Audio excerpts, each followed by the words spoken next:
Welcome, dear listener, to a tale woven from the threads of magic and mystery, set in the world where broomsticks soar through autumn skies and secrets hide in the shadows of stadium lights. Tonight, we journey into the life of Ginny Potter, once a fierce chaser for the Holyhead Harpies, now a seeker of truth in the pages of the Daily Prophet.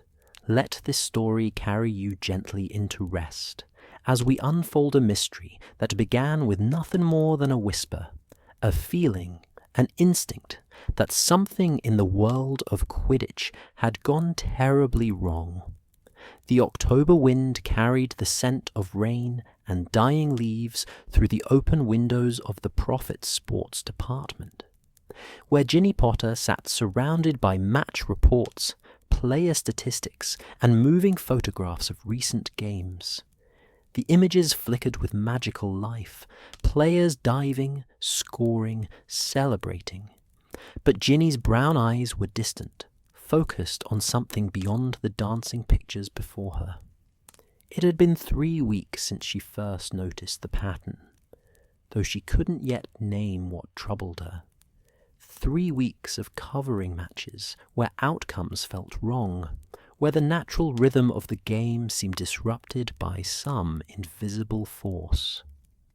She had played professional Quidditch for 7 years before retiring to raise her family and pursue journalism, and her instincts for the sport ran deeper than statistics or official records could capture. The Daily Prophet's sports desk occupied a cramped corner on the building's 4th floor, far from the grand newsroom where political reporters and society columnists worked. Here, the walls were covered with Quidditch team pennants, tournament brackets, and enchanted league tables that updated themselves with each match result. The familiar chaos of the space usually comforted Ginny. The clatter of typing quills, the heated debates between sports writers, the occasional arrival of owls bearing urgent match reports from distant stadiums. But today, the comfortable chaos felt different, charged with an undercurrent of unease that Ginny could not shake. "Potter, you're wool-gathering again," came the gruff voice of Mortimer Fleet, the sports editor, a portly wizard whose passion for Quidditch was matched only by his talent for mixing metaphors. He approached her desk with his characteristic waddle, his silver hair wild, as if he'd just flown through a windstorm. "The Kenmare Kestrel's match report was due an hour ago. What's got you so distracted?" Ginny looked up, considering her words carefully. Fleet was a good editor, fair and thorough, but he valued concrete facts over vague intuitions. "Mortimer," she began slowly, "have you noticed anything unusual about the league standings this season?" Fleet snorted, adjusting his thick spectacles. "Unusual? The Falmouth Falcons are at the top, despite having lost their best seeker. The Montrose Magpies are playing like they've never seen a quaffle before, and the Puddlemere United has had more equipment failures than the past 5 seasons combined. If by unusual you mean complete chaos, then yes, I've noticed." "Exactly," Ginny said, leaning forward. "But doesn't it seem strange? These aren't just random upsets. Look at the pattern." She began spreading parchments across her desk, moving photographs aside to reveal her handwritten notes. Teams expected to win are losing at crucial moments. Players are having accidents during matches that should be routine. And the betting odds. She paused, searching for a particular scroll. The betting odds in Diagon Alley shifted dramatically before several matches, as if someone knew what would happen. Fleet's bushy eyebrows rose, but his expression remained skeptical. "Ginny, my dear, you're seeing conspiracy where there's merely incompetence. Quidditch is an unpredictable sport, That's what makes it exciting. Players have bad days. Brooms malfunction. Sometimes the underdog wins. That's not sinister. It's sport. But Ginny shook her head. That familiar stubbornness, the same quality that had made her such a formidable chaser, settling into her features. I know the difference between bad luck and something wrong, Mortimer. I've played at the highest level. I know what a genuine upset feels like versus a match that's been corrupted somehow. The word hung in the air between them, heavy with implication. Fleet's expression softened slightly. He settled his considerable weight against the edge of her desk, causing it to creak in protest. "All right, Potter. You've earned the right to follow your nose on a story. But I need that Kestrel's report by tomorrow. And unless you can show me something more substantial than a feeling, this investigation of yours remains secondary to your regular assignments. Understood?" Ginny nodded, grateful for even this small permission. As Fleet lumbered back to his office, she returned to her notes with renewed focus. The parchments before her represented weeks of careful observation, connecting threads that others dismissed as coincidence. The Falmouth Falcons particularly troubled her. They had won 7 matches in a row, despite multiple player injuries and the sudden retirement of their star seeker, Aidan McCormack, who had been favoured to make the national team. When Ginny had tried to interview McCormack, he'd refused to speak with her, his eyes carrying a haunted quality that reminded her unsettlingly of people who'd seen too much during the war. She made a note to try reaching him again, then turned her attention to the equipment failures Fleet had mentioned. Broom's malfunctioning during professional matches was extraordinarily rare. These were Nimbus 2001s and Firebolts, the finest racing brooms money could buy, maintained by expert broom care specialists and checked before every game. Yet this season alone, there had been 6 documented cases of brooms behaving erratically during crucial moments, causing players to lose control or miss scoring opportunities. The soft hoot of an owl drew Ginny's attention to the window, where a sleek, tawny bird perched on the sill, a small sealed envelope clutched in its talons.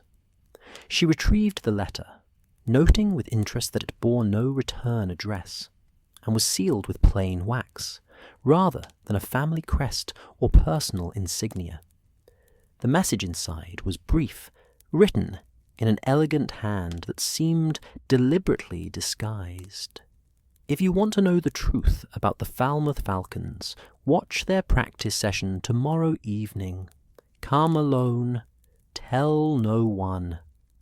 Ginny's heart quickened, though she kept her expression neutral, aware that other reporters might be watching. Anonymous tips were common in journalism, though they rarely led anywhere meaningful. But something about this note felt different, urgent, and genuine, rather than the work of a prankster or attention seeker. She slipped the parchment into her robes and returned to her work, though her mind was already racing ahead to the following evening. The Falcons trained at a private pitch near the Devon coast, a remote location accessible only by apparition or broom. Going alone to meet an anonymous source in such an isolated place was perhaps foolish, but Ginny had faced far worse dangers during the war. Besides, she carried her wand always, and 7 years of professional Quidditch had kept her reflexes sharp. The afternoon passed slowly, measured in completed assignments and cups of tea. Ginny finished her Kestrel's report, conducted a routine interview with the Wigtown Wanderers' new beater, and reviewed statistics for the upcoming Holyhead Harpies match. Her former team was struggling this season, another anomaly that troubled her. The Harpies had won the league championship just 2 years prior, yet now they floundered in mid-table, plagued by injuries and inconsistent performance. As the autumn sun began its descent, painting the profit offices in shades of amber and gold, Ginny gathered her things and prepared to leave. The newsroom had mostly emptied, though a few dedicated reporters remained hunched over their desks, quills scratching steadily against parchment. "Leaving early, Ginny," called Theodore Knott, a junior sports reporter who covered lower league matches.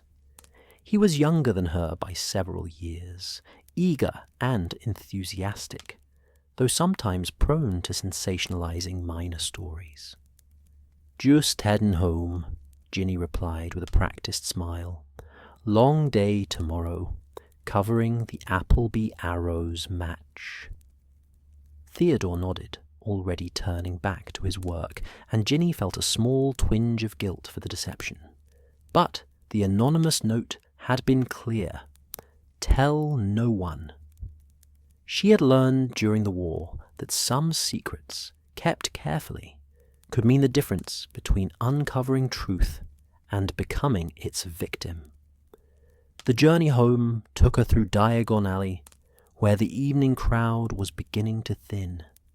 Shop windows glowed with warm light, and the scent of fresh bread from the bakery mingled with the sharper smell of potion ingredients from the apothecary.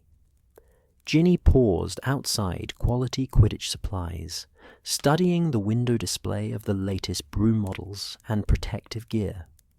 Inside, she could see Horace Wimple, the shop's elderly proprietor, demonstrating a new broom to a young customer. Wimple had been selling Quidditch equipment for 50 years, and his expertise was legendary among players. On impulse, Ginny entered the shop, the bell above the door chiming softly. "Ah, Mrs. Porter," Wimple exclaimed, his weathered face breaking into a delighted smile. "What a pleasure. Come to see our new stock. We've just received a shipment of the Firebolt Supreme. Magnificent craftsmanship, truly magnificent." "Actually, Horace, I was hoping to ask you something," Ginny said, moving closer and lowering her voice. "Have you noticed anything unusual with broom maintenance this season? Any reports of malfunctions or unexpected problems?" Wimple's expression grew serious, the professional pride of a craftsman overtaking his cheerful demeanor. "Funny you should ask that, Mrs. Potter. I've had 3 professional players come to me this month alone, complaining about their brooms behaving strangely during matches. Mind you, these were brooms I'd personally certified as perfect just weeks before. I examined them thoroughly, and..." He hesitated, glancing around to ensure they weren't overheard. "I found traces of magic on them, tampering, subtle, but definitely there. I reported it to the League, but they dismissed my concerns, said I was imagining things." Ginny's pulse quickened. "What kind of magic? Could you identify the enchantments?" "Nothing I recognized," Wimple admitted, troubled.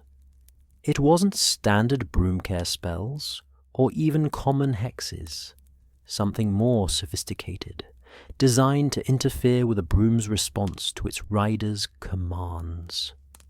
Intermittent, too. That's what made it so dangerous. The broom would work perfectly, then suddenly falter at a crucial moment." They spoke for several more minutes, Wimple providing technical details that confirmed Ginny's growing suspicions. Someone was deliberately sabotaging brooms, targeting specific players during specific matches. The implications were staggering. If equipment could be compromised, then the entire integrity of the sport was in question. When Ginny finally left the shop, the evening had deepened into dusk, and the first stars were appearing in the darkening sky above Diagon Alley. She apparated home with a soft crack, arriving in the garden of their house in Godric's Hollow, where warm light spilled from the windows, and she could hear the sounds of her children inside, James and Albus arguing over something, Lily's laughter ringing clear and bright. Harry met her at the door, his expression shifting from welcome to concern as he read her face. Even after all these years of marriage, he could still sense her moods with uncanny accuracy, that connection forged in war and tempered in peace running deep between them. "What's wrong?" he asked quietly, drawing her into the warmth of their home. Ginny glanced towards the living room, where their children were occupied with homework and games, then looked back at Harry. "I need to tell you something," she said softly. "But not here. Not now. Later, after the children are asleep." Harry nodded, understanding flickering in his green eyes. He had been head auror for 3 years now, and though their lives had grown quieter since the war's end, he recognized the tone of someone who had stumbled onto something dangerous.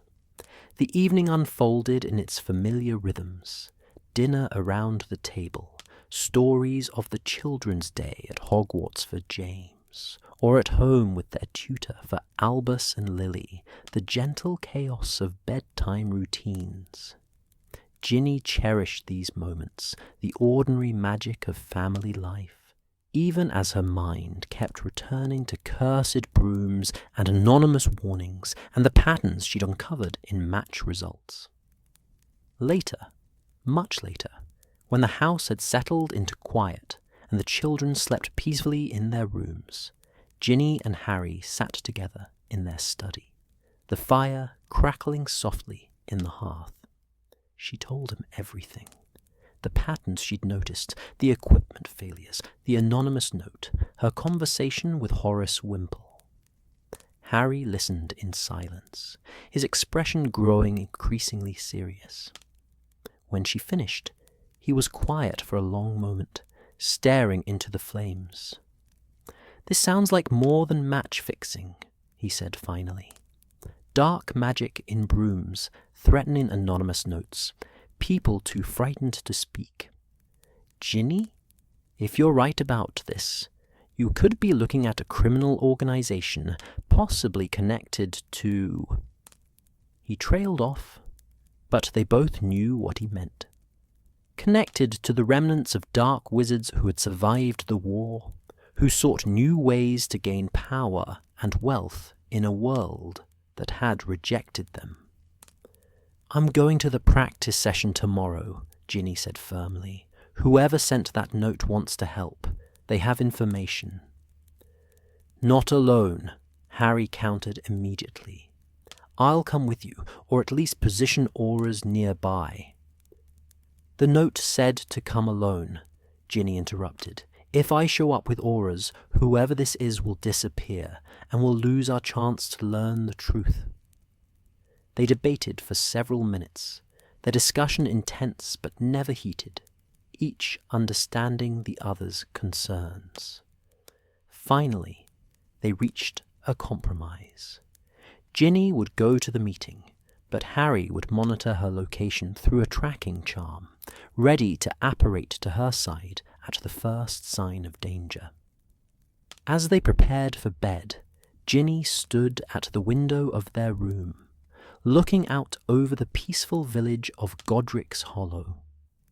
Somewhere out there, in the world of Quidditch she had loved and served, something dark was growing, corrupting the sport that brought joy to thousands. She thought of young players just starting their careers, of children who dreamed of flying professionally, of the purity of competition being poisoned by greed and malice. Tomorrow, she would take the first real step toward uncovering the truth. tomorrow, she would begin to unravel what she had already begun to think of as the Great Quidditch Conspiracy. But tonight she would rest, gathering her strength for what lay ahead. Outside, the wind whispered through the trees, carrying the scent of autumn and change, and in the distance, barely visible against the stars, a lone owl winged its way across the darkened sky, bearing messages yet unknown to destinations unseen. The following evening arrived wrapped in mist, the kind of thick coastal fog that transformed familiar landscapes into something mysterious and otherworldly. Ginny stood at the edge of the apparition point, nearest to the Falmouth Falcons' training ground, her wand held loosely in her hand, every sense alert to her surroundings. The Devon coastline stretched before her, rugged cliffs dropping away to invisible waters below, their presence announced only by the distant rhythm of waves against stone. The Falcons' practice pitch lay a quarter-mile inland, accessible by a narrow path that wound through windswept grass and gorse bushes bent permanent by the prevailing winds. Ginny had dressed simply. Dark robes, her hair pulled back in a practical braid, her press credentials left deliberately at home. The tracking charm Harry had placed on her felt warm against her collarbone, disguised as a simple pendant she wore. He would be monitoring her location from the ministry, ready to respond if she needed him, though she hoped fervently that such intervention would not be necessary. The path to the training ground was rougher than she remembered from her playing days, when she had visited this pitch for exhibition matches. Stones turned beneath her feet, and the fog seemed to swallow sound, making her footsteps unnaturally loud in the gathering darkness. Yet there was a strange peace in this isolation, a meditative quality to walking alone through the misty evening, knowing that ahead lay either answers or greater mysteries. The Falcons' facility emerged gradually from the fog, a modest collection of buildings surrounding the regulation pitch, where goal hoops rose like skeletal fingers against the darkening sky. Storage sheds for brooms and equipment, a small covered pavilion for spectators, changing rooms that had seen better days. Everything was quiet, seemingly abandoned, though Ginny knew the team practiced until sunset most evenings. She paused at the edge of the pitch, listening. The wind carried distant sounds, the creak of the goal hoops swaying slightly, the rustle of protective netting, something that might have been voices or might have been merely the wind playing tricks. Her hand tightened on her wand as she moved forward, every instinct from her aura training learned second-hand through years of marriage to Harry, telling her to proceed with caution. The largest storage shed stood to her left, its door slightly ajar, a sliver of one light visible within. Ginny approached slowly, her wand raised now, prepared for anything. She pushed the door open with her foot, keeping her body clear of the entrance. "Mrs. Potter," came a voice from within, rough with either age or emotion. "Thank Merlin you came. I wasn't sure you would." Ginny stepped inside, her eyes adjusting to the dim light cast by a single enchanted lantern. The shed was larger than it appeared from outside, its walls lined with racks of broomsticks. Firebolts, Nimbus 2001s, clean sweeps, each carefully stored and labelled. The air smelled of broom polish and the distinctive scent of ash wood and birch. The speaker stood in the shadows at the far end of the shed, and as he moved into the light, Ginny recognized him. Marcus Flint, once a brutal chaser for Slytherin's Quidditch team during her time at Hogwarts. now reportedly working as a broom maintenance specialist for various professional teams. "Flint," Ginny said evenly, keeping her wand trained on him despite the flicker of recognition. They had never been friends, had in fact been rivals on opposing teams, though the years since Hogwarts had softened many old-school antagonisms. "You sent the note?" He nodded, his broad face haggard in the lantern light. Age had not been entirely kind to him. His shoulders stooped slightly, and there were deep lines around his eyes and mouth. But his hands, Ginny noticed, were steady and capable, the hands of someone who worked with precision and care. "I know we weren't exactly mates at school," Flint said with a bitter half-smile, "but you were always honest, Potter. Fair, even when playing against Slytherin. And now you're a journalist, someone who might actually listen and have the power to do something about—" He gestured helplessly at the broomsticks surrounding them. "About this." "About what?" Ginny asked, lowering her wand slightly, but remaining alert. "What's happening here, Marcos?" Flint moved to one of the broom racks and carefully withdrew a Nimbus 2001, handling it with the reverence of someone who understood both its value and its potential for danger. "This broom belongs to Connor Mackey, the Falcons' lead chaser. 3 weeks ago, during the match against Puddlemere United, it failed him at a crucial moment. He was lining up a shot that would have put the Falcons ahead, and the broom just stopped responding, dove straight down instead of forward. He nearly hit the ground before he regained control." "Equipment failure," Ginny said, though her tone suggested she didn't believe it. "That's what the official report said," Flint agreed grimly. "But I maintain these brooms, Mrs. Potter. I check every inch of every broom before and after each practice, each match. I've been doing this work for 15 years, and I know when a broom is sound and when it's been compromised." He laid the Nimbus carefully on a workbench and gestured for Ginny to approach. "Look here," he said, pointing to a section of the broom's handle, just below where the rider's hands would grip. "See these marks? They're almost invisible, designed to look like natural wood grain. But they're not. They're runes, dark magic runes that interfere with the enchantments that make the broom respond to its rider."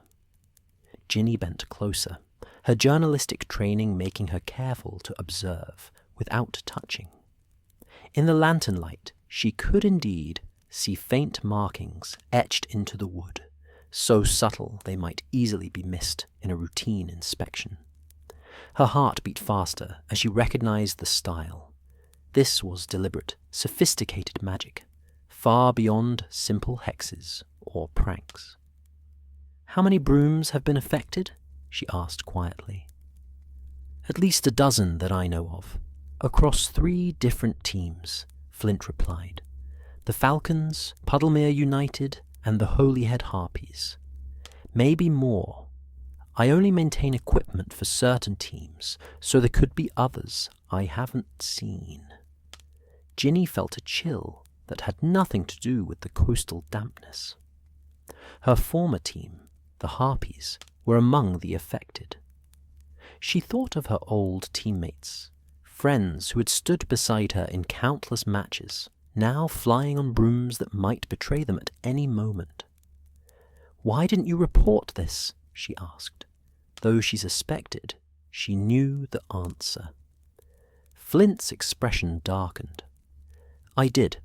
I went to the League officials 2 weeks ago, showed them everything I'd found. They thanked me politely, then told me I was mistaken, that what I thought were dark magic runes were merely stress marks from professional use. When I insisted, They suggested I might be suffering from exhaustion, that perhaps I needed a holiday. He laughed bitterly. A holiday? As if I'm some nervous woman seeing threats where there are none. But you kept investigating, Ginny said, understanding dawning. You kept looking for evidence. Someone has to, Flint said simply. This isn't about house rivalries or old-school grudges, Mrs. Potter. This is about the integrity of the game, about keeping players safe. I may have been a rough player in my youth, but I never wanted anyone seriously hurt. And this, he gestured at the cursed broom, this could kill someone. Ginny studied him for a long moment, weighing his words and his demeanour against everything she knew about him.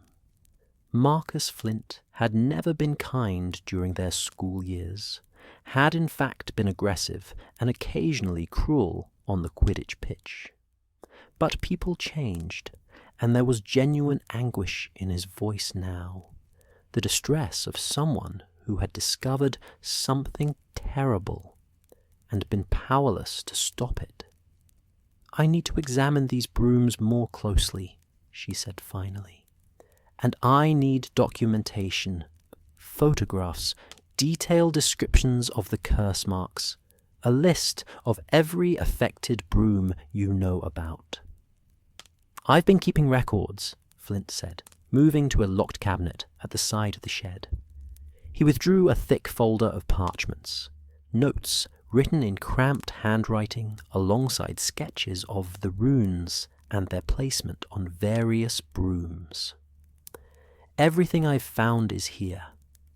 But Mrs. Potter, you need to understand, whoever's doing this has connections. The League officials who dismissed my report weren't just incompetent. They were actively covering this up, and 2 days after I tried to report it, I received a visit from someone who made it very clear that my concerns should remain private if I valued my continued employment. Who threatened you? Ginny asked sharply. Flint shook his head. I didn't recognize him. Medium height, ordinary features, the kind of wizard you'd pass on the street without a second glance. But his wand work. He shuddered. He cast a spell I'd never seen before, made every broom in my workshop hover simultaneously, then drop. Not violently, just enough to demonstrate control. Then he suggested that accidents could happen to people who spoke carelessly about things that didn't concern them. Ginny felt anger rising within her, the old Gryffindor fire that had made her fearless on the Quidditch pitch and formidable in battle. This is bigger than match-fixing, she said, echoing Harry's words from the previous night. Someone is systematically compromising the sport, and they have enough influence to intimidate witnesses and silence officials. There's more, Flint said quietly. I've heard rumours, just whispers in pubs where Quidditch professionals gather, about a betting syndicate operating out of Nocturne Alley. They're said to offer odds on specific match events that seem impossible to predict unless someone had inside knowledge. A particular player failing at a crucial moment, a seeker catching the snitch in a specific minute range, things too precise to be mere luck. He handed Ginny the folder, his expression grave. I'm trusting you with this because I don't know who else to turn to. The Ministry's Department of Magical Games and Sports won't listen. The League officials are either complicit or compromised, and I'm just a broom maintenance specialist who no one takes seriously. But you're Ginny Potter. You played professionally, you have the respect of the Quidditch community, and your husband. He trailed off meaningfully. Harry will want to be involved once he knows the extent of this, Ginny said, accepting the folder. This isn't just sports corruption anymore, Marcus. This is dark magic being used to manipulate outcomes and threaten witnesses. That makes it an Auror matter." Flint nodded, looking simultaneously relieved and terrified. "Just be careful, Mrs. Potter. I don't think these people will hesitate to hurt anyone who threatens their operation, and they seem to have eyes everywhere."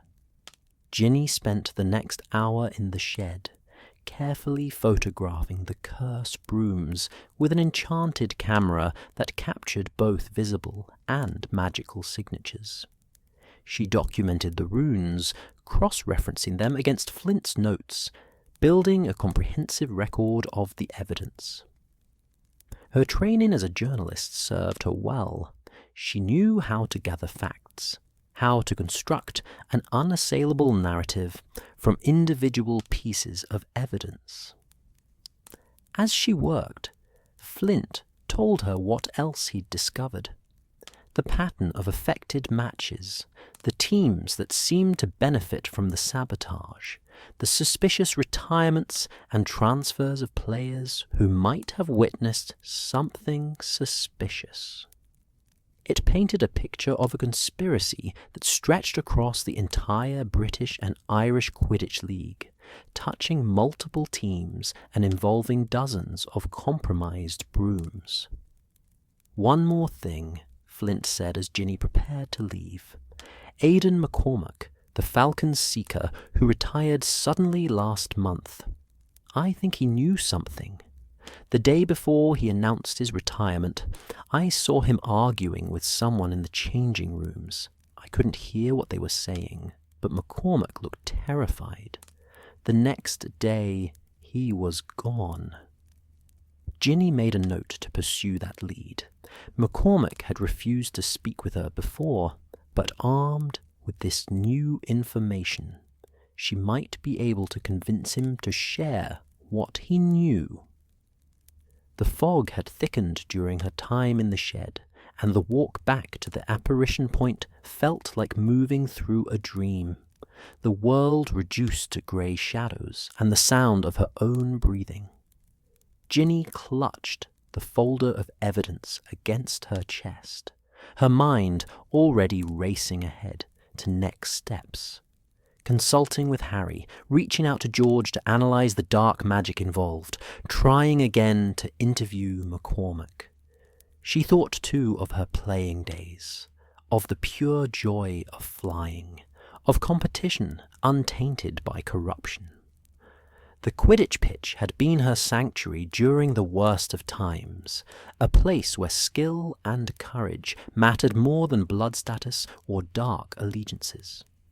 To see that sanctuary corrupted, turned into a tool for criminals and dark wizards, filled her with a determination that went beyond professional duty. This was personal now. This was about protecting something she loved, something that represented the best of the wizarding world. Its capacity for joy, for fair competition, for magic used not for domination, but for sport and celebration. When she finally apparated home, materializing in the garden of their Godric's Hollow house, Harry was already at the door, his expression tight with concern. He had felt her distress through the tracking charm, had sensed when her emotional state shifted from caution to anger to grim determination. "What did you find?" he asked as she entered, and Ginny handed him the folder, her voice steady as she began to explain. They sat together in the study once more, the fire burning low, as Ginny recounted everything Flint had told her and shown her. Harry listened with the focused intensity of an aura, occasionally interrupting to ask clarifying questions, his expression growing darker as the full scope of the conspiracy became clear. "We need to bring Ron in on this," Harry said when she finished, "and Hermione. She'll know the legal framework, what laws are being broken, how we can build a case that will hold up in court." This is going to require careful coordination between the Aura Office and your investigation as a journalist. I want to talk to George first, Ginny said. Those runes, they're sophisticated dark magic, but they're also almost playful in their subtlety. George might recognize the style, might know someone who works with that kind of enchantment. Harry nodded, understanding. George Weasley had spent years developing magical products that walked the line between harmless pranks and genuinely powerful magic. His expertise in creative enchantments might prove invaluable in understanding how the Brooms had been cursed. As the night deepened around them, Ginny and Harry made plans. Their partnership, forged in war, strengthened in peace, proving its worth once more. They would approach this methodically, gathering evidence while keeping the investigation quiet enough that the conspirators wouldn't realize how close the authorities were getting. But even as they planned, Ginny felt a whisper of unease. Somewhere in the wizarding world, someone was watching. Someone powerful enough to compromise League officials and skilled enough to curse brooms with dark magic that even expert broom maintenance specialists almost missed. And that someone would not take kindly to a journalist and an aura unraveling their carefully constructed web of corruption. Outside, the fog pressed against the windows like something alive, and in the distance, barely audible, came the sound of an owl's cry, whether natural or magical, warning or coincidence, impossible to say. The morning after Ginny's meeting with Marcus Flint dawned clear and bright, as if the previous night's fog had been nothing more than a dream. Sunlight streamed through the kitchen windows of the Potter household, illuminating a scene of comfortable domestic chaos. James, gulping down his breakfast while complaining about an essay due for Charms class. Albus carefully organizing his books for the day's tutoring session. And young Lily chattering excitedly about a story she'd written about a purple dragon who befriended a mermaid. Ginny moved through the familiar rhythms of morning, pouring tea and reminding James to check his bag for his wand, while part of her mind remained fixed on the folder of evidence now secured in Harry's study. She had slept poorly, her dreams haunted by images of cursed broomsticks spiraling out of control and faceless threats emerging from fog. Harry caught her eye across the breakfast table, a silent question in his gaze. She gave him a small nod. They would talk more after the children left, would begin the careful process of unraveling the conspiracy without putting their family at risk. For now, normalcy mattered, the preservation of routine that kept their children safe and happy. "Mum," Lily said, tugging at Ginny's sleeve with the persistence that only a 7-year-old could muster. "Will you read my dragon story? I made illustrations and everything." Ginny smiled, genuine warmth cutting through her preoccupation. "Of course, sweetheart. After lunch, you can read it to me, and we'll look at every picture together." James departed for Hogwarts via Flu Network with his characteristic last-minute scramble, and Albus settled into his morning lessons with the tutor who came 3 days a week. Only then did Ginny and Harry retreat to the study.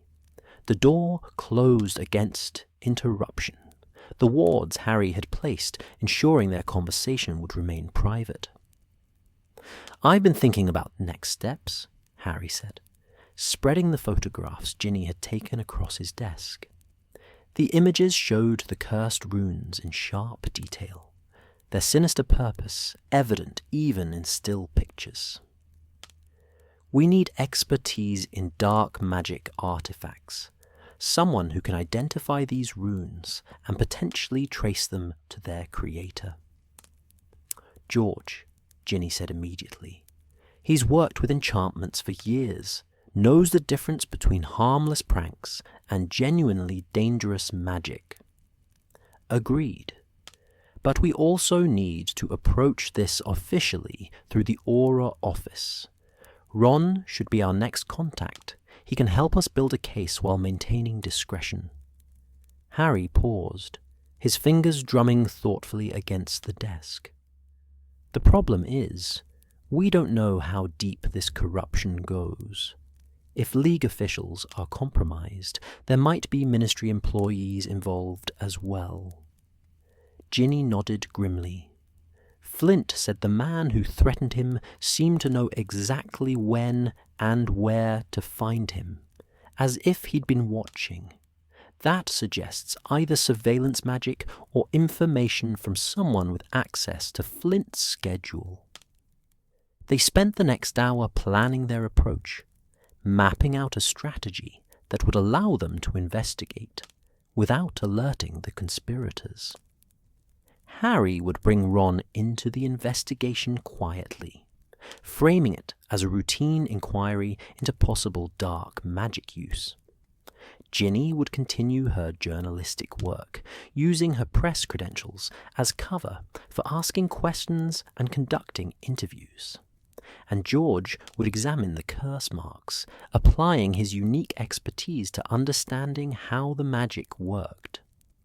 By mid-morning, Ginny found herself standing outside Weasley's Wizard Wheezes in Diagon Alley. The shop's colourful facade a cheerful contrast to the serious business that brought her there. The establishment thrummed with its usual energy. Young witches and wizards browsing the latest products. Explosions of harmless but dramatic magic demonstrating various items. The sound of laughter mixing with the occasional shriek of delighted surprise. George emerged from the back office, his grin fading slightly as he read his sister's expression. The loss of Fred remained a quiet ache in his demeanour, visible in unguarded moments, but he had channeled his grief into building the business they dreamed of together.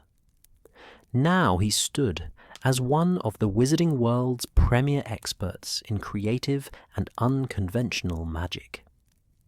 "Ginny," he said warmly, embracing her, "this isn't a social call, is it? You have that look, the one you used to get before particularly dangerous Quidditch matches." "I need your help," Ginny said quietly, "and your discretion.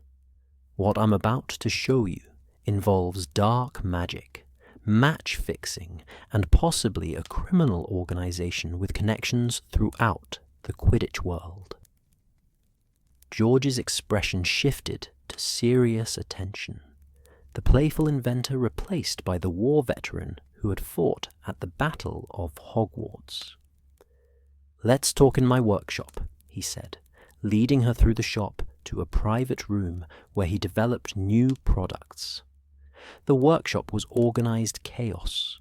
Workbenches covered with half-finished enchantments, shelves lined with ingredients both mundane and exotic, diagrams and calculations covering every available wall surface.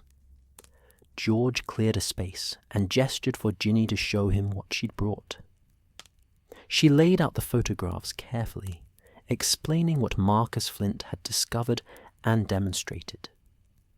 George studied the images with intense focus, occasionally muttering to himself or making notes on a scrap of parchment. His expertise in magical engineering made him uniquely qualified to understand the intricacy of the curse work. "This is sophisticated," he said after several minutes of examination. "The runes are designed to integrate with the Broom's existing enchantments, almost parasitic in nature. They lie dormant until specific conditions are met, probably tied to the rider's emotional state or physical positioning. Then they briefly override the control enchantments. "Can you identify who might have created them?" Ginny asked hopefully. George shook his head slowly. "The style is unfamiliar, which suggests either someone highly skilled working alone or a group that's developed their own methodology.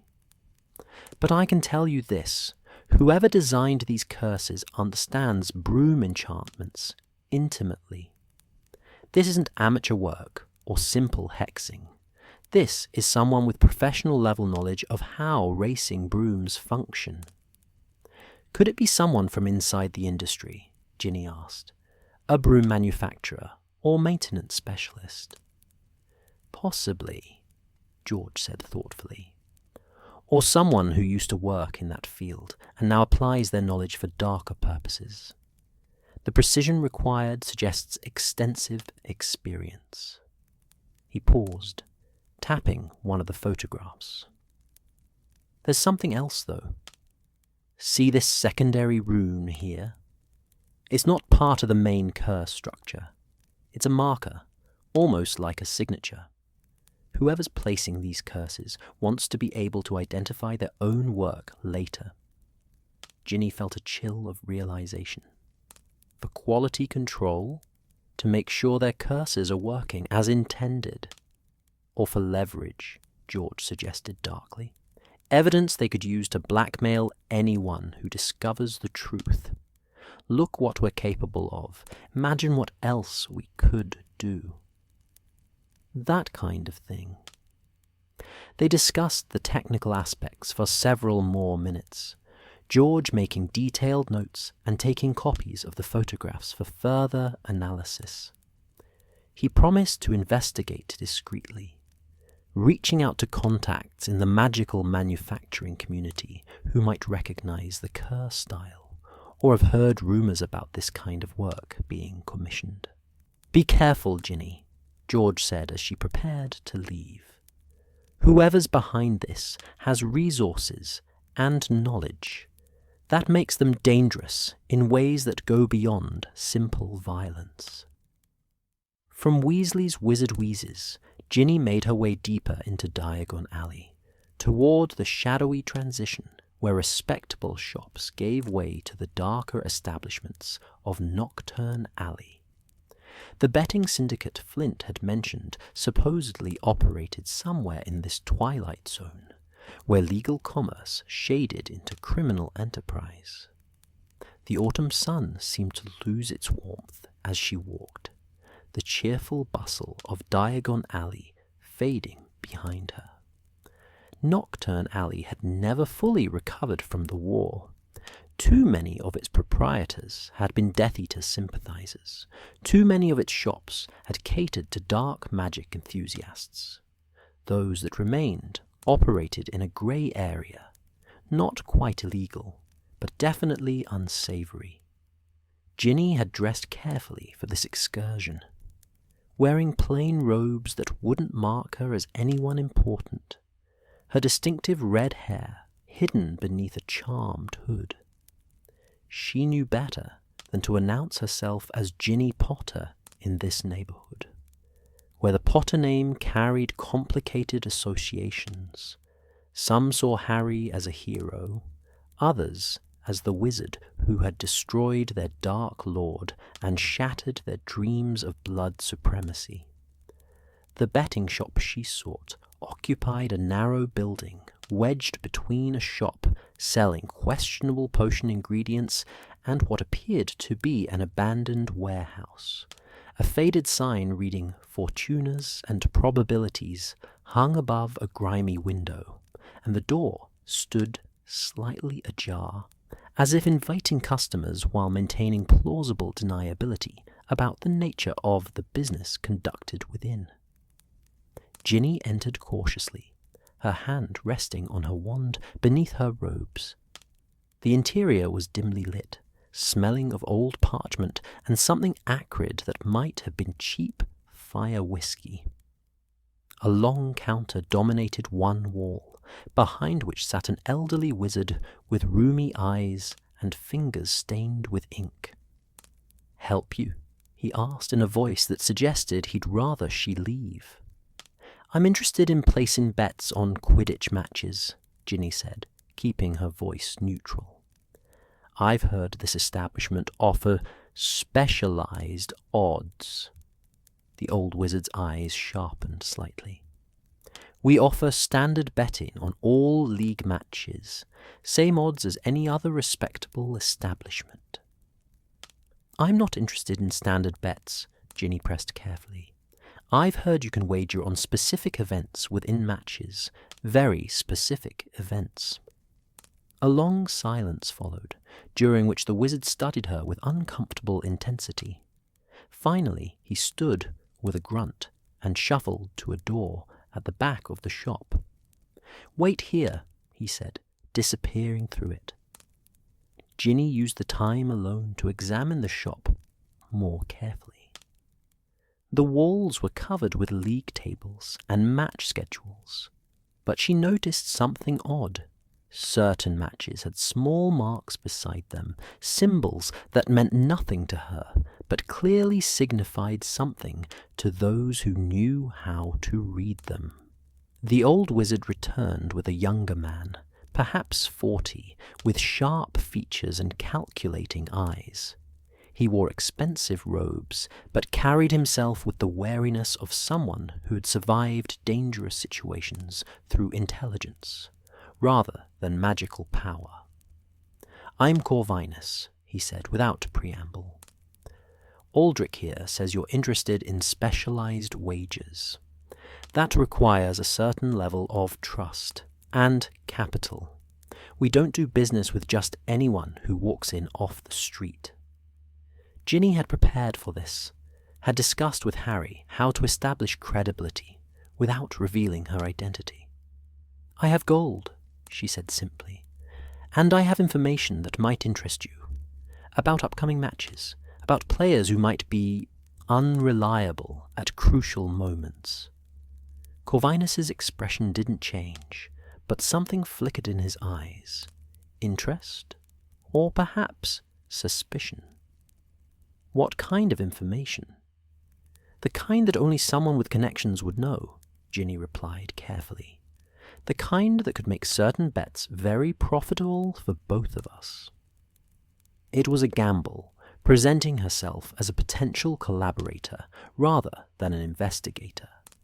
But Ginny needed to understand how the betting operation worked, needed to see if it connected to the cursed brooms or operated independently. "Follow me," Corvinus said after a moment's consideration, leading her through the back door into a larger room lined with filing cabinets and dominated by a large table covered with parchments. What Ginny saw there made her pulse quicken. The parchments were covered with detailed notes about upcoming matches, player statistics, team formations, and most tellingly, specific predictions about when failures would occur. "Falcon's Chaser loses Quaffle at 47-minute mark. Harpy Seeker experiences broom malfunction during dive." The precision was damning. "Impressive operation," Ginny said, genuine surprise in her voice despite herself. "We have good sources," Corvinus said with obvious pride. "People throughout the league who understand that there's more profit in certainty than in chance. Now, what information were you offering?" Before Ginny could respond, the shop's front door opened with enough force to make them both turn. Footsteps approached rapidly, and Ron Weasley appeared in the doorway to the back room, his aura robes unmistakable, his wand already drawn. "Aura raid," he announced firmly. "Everyone stay where you are and identify yourselves." Corvinus's expression shifted from pride to fury in an instant, his wand appearing in his hand with practiced speed. "This is a legal establishment. You have no right." "We have every right when dark magic is involved," Ron interrupted, his voice carrying the authority of someone who had faced far worse threats than illegal betting operations. Now step away from that table and keep your hands visible." More auras entered the shop, moving with coordinated efficiency to secure the premises. Ginny caught Ron's eye briefly, saw the apology there. They had agreed she would make initial contact. But something must have prompted him to move more quickly than planned. As the auras began confiscating parchments and questioning the proprietors, Ron moved to Ginny's side. "We got a tip," he murmured quietly. "Someone reported that a woman matching your description was seen entering Nocturne Alley. Harry panicked, thought you might be walking into a trap." "I was gathering information," Ginny said, frustrated but understanding. The raid had revealed valuable evidence. The parchments on the table proved coordination between the betting syndicate and whoever was sabotaging the matches. But it had also shown their hand, alerting the conspirators that authorities were investigating. The consequences of that revelation would unfold in ways none of them could yet predict. The raid on fortunas and probabilities sent ripples through the wizarding sports world that even the Daily Prophet's most sensational headlines couldn't fully capture. By the following morning, Ginny sat at her desk in the Prophet's offices, surrounded by editions from competing newspapers, each spinning the story in different directions. The Quibbler suggested the raid was connected to a resurgence of dark magic in Nocturne Alley. Witch Weekly speculated about famous Quidditch players involved in gambling scandals. Only Ginny knew the full truth, and she couldn't yet publish it. Mortimer Fleet stood by her desk, his expression caught between journalistic excitement and editorial concern.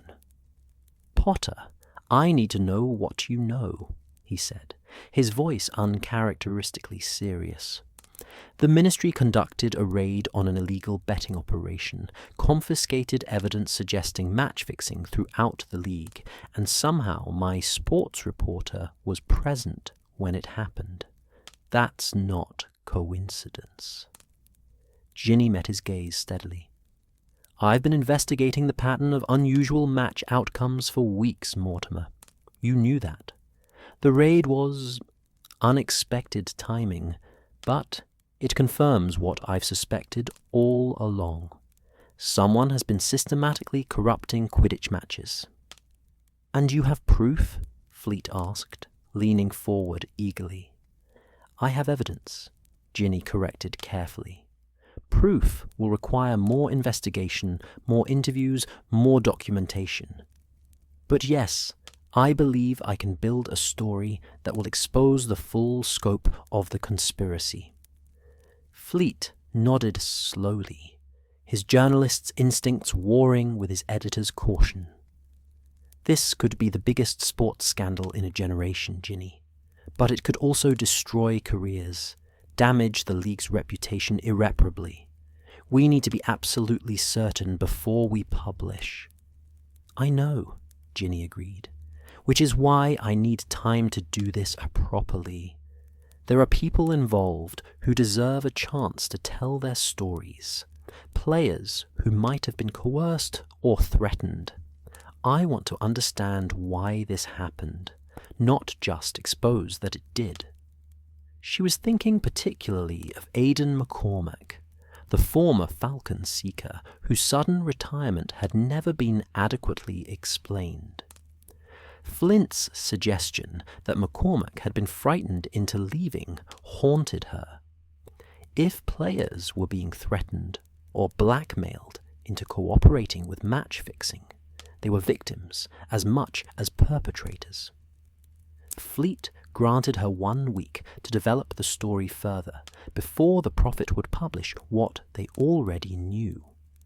It was a generous timeline by newspaper standards, but Ginny knew it wouldn't be enough to uncover everything.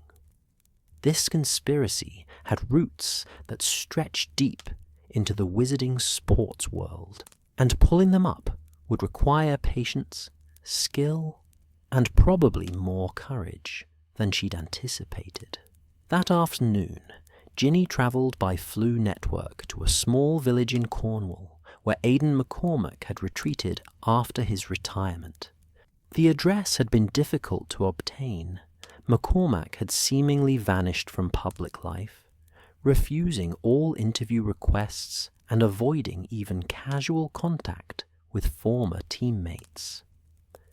But Ginny had resources that most journalists lacked, including a brother-in-law who worked at Gringotts and could trace property records through the Goblin banking system. McCormack's cottage sat at the edge of a wind-swept cliff, overlooking the Atlantic Ocean that crashed against rocks far below. The setting was beautiful, but isolated, the kind of place someone chose when they wanted to disappear from the world. Ginny walked the narrow path to his door with growing apprehension, uncertain what reception awaited her. She knocked firmly, then waited.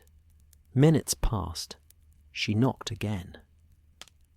"Go away," came a voice from inside, rough with disuse, or perhaps with tears. "I've got nothing to say to anyone." "Mr. McCormack," Ginny called through the door. "My name is Ginny Potter. I'm a journalist with the Daily Prophet, but I'm not here to write a scandal piece. I'm here because I think you were forced out of Quidditch unfairly, and I want to help expose the people who did that to you." Silence followed, so prolonged that Ginny thought he might simply ignore her.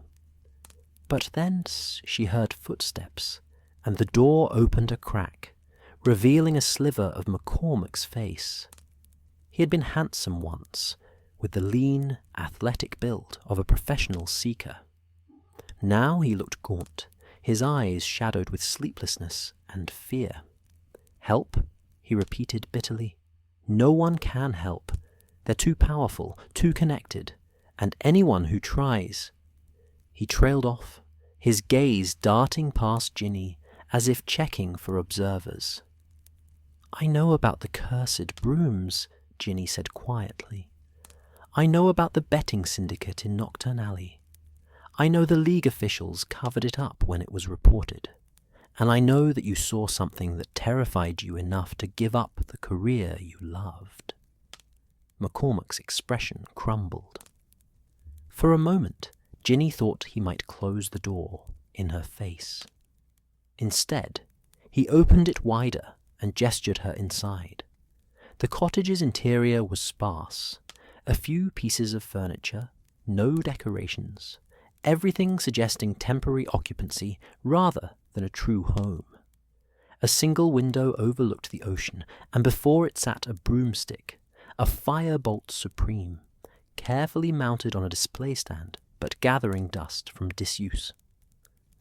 "I haven't flown since I left," McCormack said, following her gaze. "Can't bring myself to trust a broom anymore, knowing what I know." He gestured for her to sit, then settled into a chair across from her, his movements carrying the weight of exhaustion. For a long moment, he simply stared out the window at the grey ocean, gathering his thoughts, or perhaps his courage. "I was the Falcons' best player," he began finally, his voice barely above a whisper. 2 years ago, I was favoured for the national team, being scouted for international clubs. My future was golden, Mrs. Potter. I had everything a Quidditch player could want: skill, recognition, the respect of my peers." "What changed?" Ginny asked gently. McCormack's hands clenched into fists. "I started noticing things during matches. My broom would respond strangely at crucial moments. Nothing dramatic enough to be obvious. Just small hesitations that cost us points or positioning.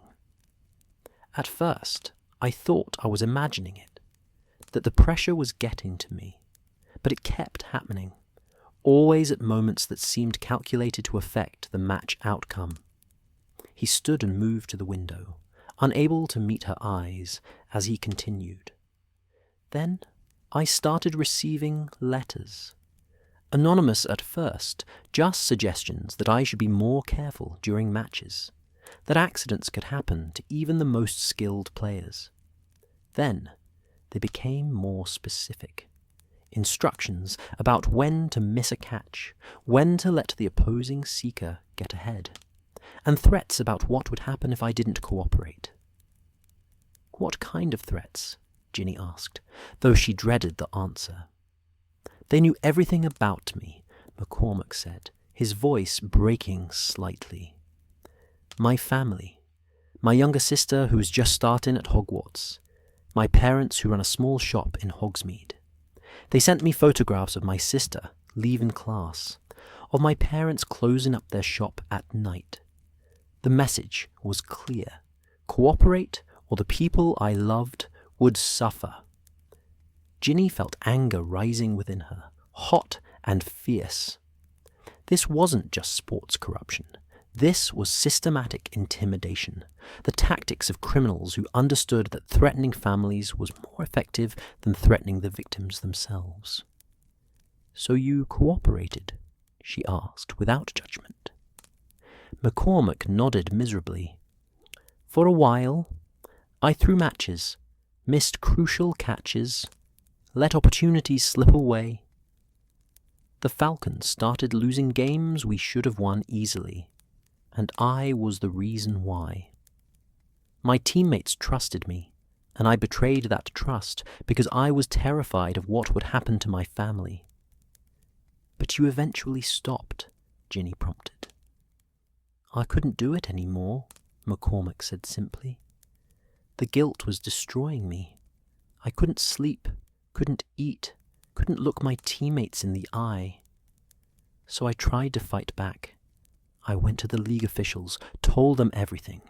I thought surely they would protect me, that they would investigate and stop this madness. His laugh was bitter, devoid of humor.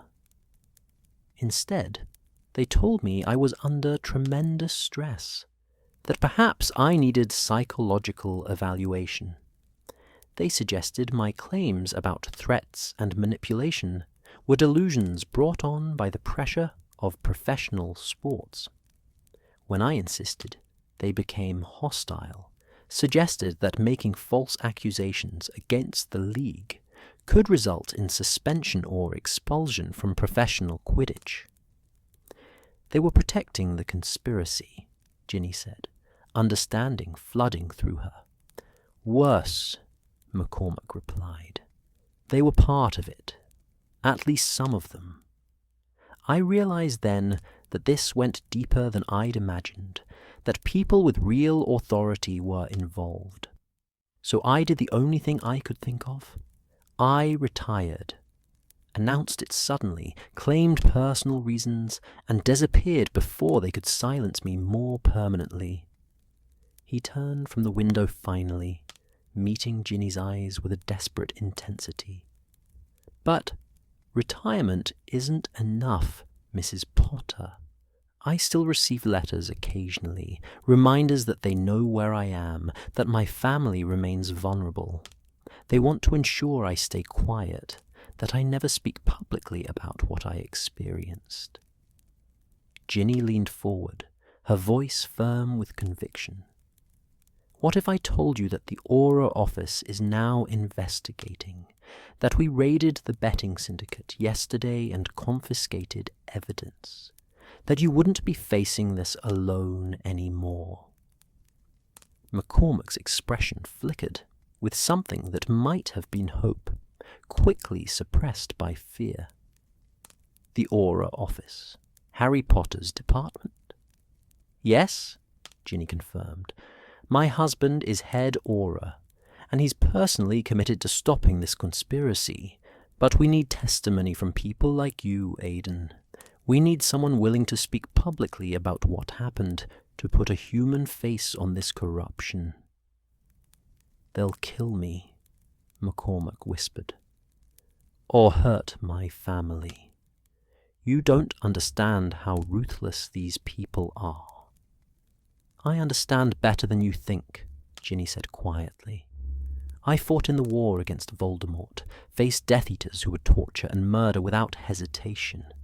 I know what real darkness looks like, but I also know that staying silent, letting fear win, means the darkness continues unchecked. She paused, letting her words settle, then continued more gently. We can protect you and your family. The Aura office has safe houses, protective enchantments, around-the-clock surveillance if necessary. You don't have to face this alone anymore. McCormack sank back into his chair, his face in his hands. For long minutes, the only sound was the distant crash of waves against the cliffs and the wind whistling around the cottage's eaves.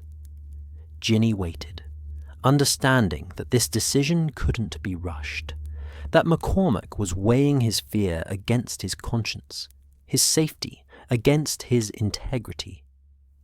I want my career back, he said finally, his voice muffled by his hands.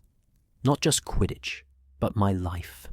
I want to fly without fear, to sleep without nightmares, to visit my family without checking over my shoulder constantly. I want to be free of this. Then help us end it, Ginny urged. Tell your story. Let us use it to build a case that will destroy this organization and everyone involved with it. McCormack looked up, and Ginny saw tears on his cheeks, but also something else, a spark of the courage that had made him a great seeker, the determination to face danger rather than flee from it. What do you need from me? They spent the next 2 hours documenting everything McCormack could remember, the letters he'd received, which he'd kept, hidden beneath a floorboard in his bedroom, the specific matches he'd been instructed to throw, the names of the League officials who had dismissed his concerns. Ginny took careful notes, her enchanted quill recording every detail, while her journalist's mind organized the information into a coherent narrative. The letters were particularly damning, signed with pseudonyms, but containing specific knowledge that could only have come from someone with deep access to the Falcons organization and McCormack's personal life. One included a photograph of his sister at Hogwarts. Another detailed his parents' daily routine with disturbing precision. As evening approached, and the ocean beyond the window darkened from grey to black, Ginny prepared to leave, promising McCormack that Harry would contact him within 24 hours to arrange protection for him and his family. Mrs. Potter, McCormack said as she reached the door, his voice stronger now than when she'd arrived. Thank you for believing me, for not thinking I was crazy or weak. You're not weak, Ginny said firmly.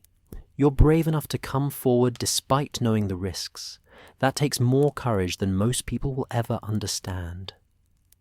The journey back to Godric's Hollow felt longer than usual, weighted with the responsibility of McCormack's story, and the knowledge that publishing it would put him in genuine danger. But it would also potentially save other players from similar coercion, would expose the full moral bankruptcy of the conspiracy. Harry was waiting when she arrived home, having put the children to bed. He listened intently as she recounted her conversation with McCormack, his expression growing increasingly grim as she described the threats and intimidation. We'll put protective details on his family immediately, Harry said, and I'll arrange for him to give a formal statement to the Aura office tomorrow. With his testimony and the evidence we seized from the betting syndicate, we can start building a prosecution case. There's something else, Ginny said, spreading the threatening letters across the kitchen table. These aren't the work of common criminals, Harry. Look at the detail, the surveillance required to gather this information. Whoever's behind this has resources and organization that suggests something more than just match-fixing for profit. Harry studied the letters carefully, his aura training evident in how he examined them without touching, preserving any potential magical signatures. "You're right," he agreed quietly. "This level of coordination suggests either a large criminal organization or—" He hesitated. "Or what?" Ginny prompted. "Or remnants of Death Eater networks," Harry finished reluctantly. "The tactics are similar. Intimidation through threats to family, surveillance of targets, corrupting officials through bribery or blackmail. We thought we'd dismantled those networks after the war. But perhaps some survived, redirecting their activities toward profitable criminal enterprises rather than blood purity politics." The thought chilled them both. The war had ended years ago, but its shadows remained, and those who had served darkness didn't simply vanish when their cause was defeated. Some adapted, finding new ways to exercise power and spread fear. "Tomorrow, we move forward on all fronts," Harry said decisively. "Ron and I will coordinate protective details and begin interviewing other players who might have been coerced. You continue your journalistic investigation, but Ginny, please be careful. If these people are as dangerous as we suspect, they won't hesitate to target you to silence the story." Ginny nodded, accepting the concern while refusing to let it deter her. She had faced danger before, had stood against forces that made illegal betting syndicates look trivial by comparison, but she also understood Harry's fear. They had children now, a family to protect, responsibilities that made recklessness unacceptable. As they prepared for bed, Ginny stood at the window of their room, looking out over the peaceful village of Godric's Hollow. Somewhere in the wizarding world, people were plotting, threatening, corrupting the sport she loved. But tomorrow she would continue fighting to expose them, armed with McCormick's courage and her own determination that justice, however delayed, would eventually prevail. The week following Ginny's interview with Aidan McCormick moved with the strange dual quality of being simultaneously too fast and achingly slow. Each day brought new discoveries, new connections in the web of conspiracy.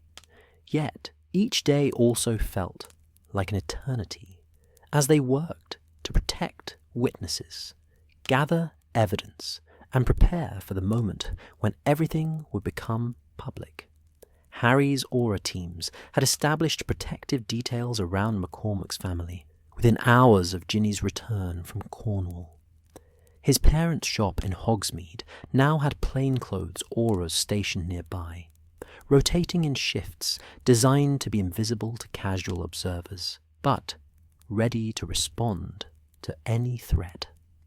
McCormick's sister at Hogwarts was under Headmistress McGonagall's personal watch, the formidable witch having been quietly informed of the situation and responding with the fierce protectiveness she extended to all her students.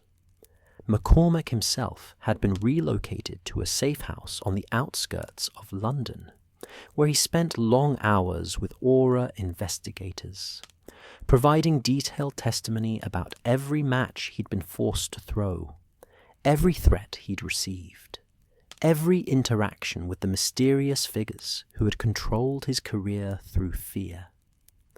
Meanwhile, Ginny worked from the Daily Prophet offices and her home study, weaving together the threads of the story that would eventually expose the conspiracy to the entire wizarding world. She interviewed former players who had retired unexpectedly, contacted broom maintenance specialists across the league, and carefully documented the pattern of corrupted matches stretching back nearly 3 years.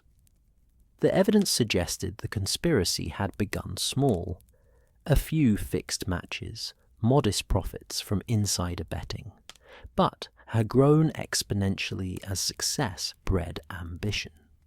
What started as simple match fixing had evolved into a sophisticated criminal enterprise involving cursed equipment, intimidated players, corrupted officials, and a network of betting operations that stretched from Nocturne Alley to wizarding gambling establishments in Edinburgh, Dublin, and Cardiff.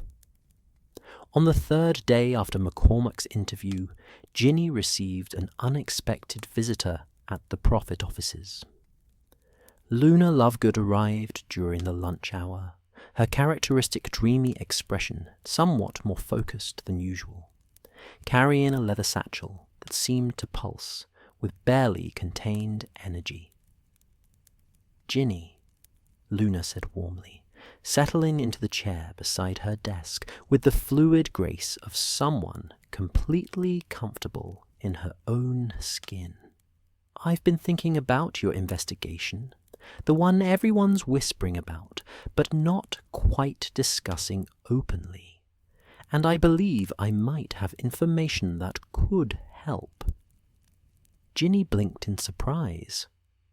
Luna's work as a naturalist and magizoologist rarely intersected with sports journalism, and she couldn't imagine what connection the ethereal witch might have to Quidditch corruption. "What kind of information, Luna?" Luna opened her satchel and withdrew a slim folder. "I was in Sweden 3 months ago, researching crumple-horned snorkax in the northern forests, and I happened to stay at a small wizarding inn near Kiruna. One evening, I overheard a conversation between 2 wizards who were discussing something called the Quidditch arrangement. They mentioned specific players and matches, and spoke about someone called the Architect, who was coordinating everything." She handed the folder to Ginny, who opened it to find detailed notes in Luna's distinctive handwriting, along with sketches of the 2 wizards Luna had observed. "I didn't think much of it at the time. I was focused on my research. But when I heard about the Auror raid on that betting shop, I remembered. These wizards seemed nervous, kept checking to ensure no one was listening. One of them mentioned that the British League was just the beginning, that they planned to expand the operation to continental European leagues." Ginny studied the notes with growing excitement. Luna's observations included names, dates, and specific details about how the conspiracy planned to corrupt officials in other countries' Quidditch organizations. It was precisely the kind of intelligence that could transform their investigation from a domestic scandal into an international case. "Luna, this is incredible," Ginny said sincerely. "Did you recognize either of these wizards?" "Not at the time," Luna replied, "but I drew their portraits from memory afterward. I've gotten quite good at sketching during my naturalist work. I thought they might be important someday." The sketches were surprisingly detailed, capturing not just physical features, but something of the subject's demeanours and expressions. Ginny immediately sent copies to Harry via internal ministry mail, knowing his aura teams could potentially identify the individuals through their databases of known criminals and persons of interest. "Thank you, Luna," Ginny said warmly, embracing her old friend. "This could be exactly what we need to understand the full scope of what we're dealing with." Luna smiled serenely.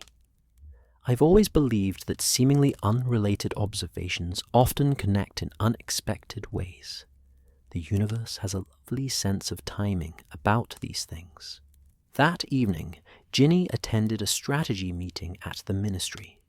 held in a secure conference room deep within the Department of Magical Law Enforcement.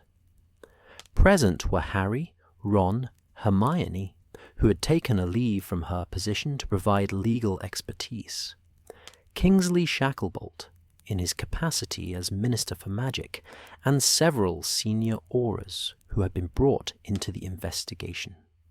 The atmosphere was tense, but purposeful, everyone understanding that they stood at a crucial juncture. The evidence they'd gathered was substantial, but they still lacked the final piece that would lead them to the conspiracy's leadership, the mysterious architect Luna's intelligence had mentioned. "We've identified one of the wizards from Luna's sketches," Ron reported, spreading an official ministry photograph across the conference table. Cassius Rookwood, cousin of the Death Eater Augustus Rookwood, who died at the Battle of Hogwarts. He's been working as a consultant for the Department of Magical Games and Sports for 2 years, ostensibly advising on international Quidditch relations. The connection to a Death Eater family sent a chill through the room. It confirmed what Harry had suspected, that this conspiracy had roots in the remnants of dark wizarding networks that had survived the war. Rookwood's position gives him access to confidential information about league operations, player contracts, and scheduling, Hermione added, her voice crisp with legal precision. He could easily have manipulated that information to benefit the betting syndicate, while appearing to perform legitimate work. "We need to bring him in for questioning," Harry said firmly, "but we have to be strategic about timing. If we arrest him too soon, before we understand the full organizational structure, we risk alerting others involved and losing our chance to dismantle the entire operation." Kingsley leaned forward, his deep voice carrying the weight of political as well as legal authority. "There's another consideration. The League Cup final is scheduled for this weekend. Puddlemere United versus the Holyhead Harpies. Given everything we've discovered, I think we must assume that match will be targeted for manipulation."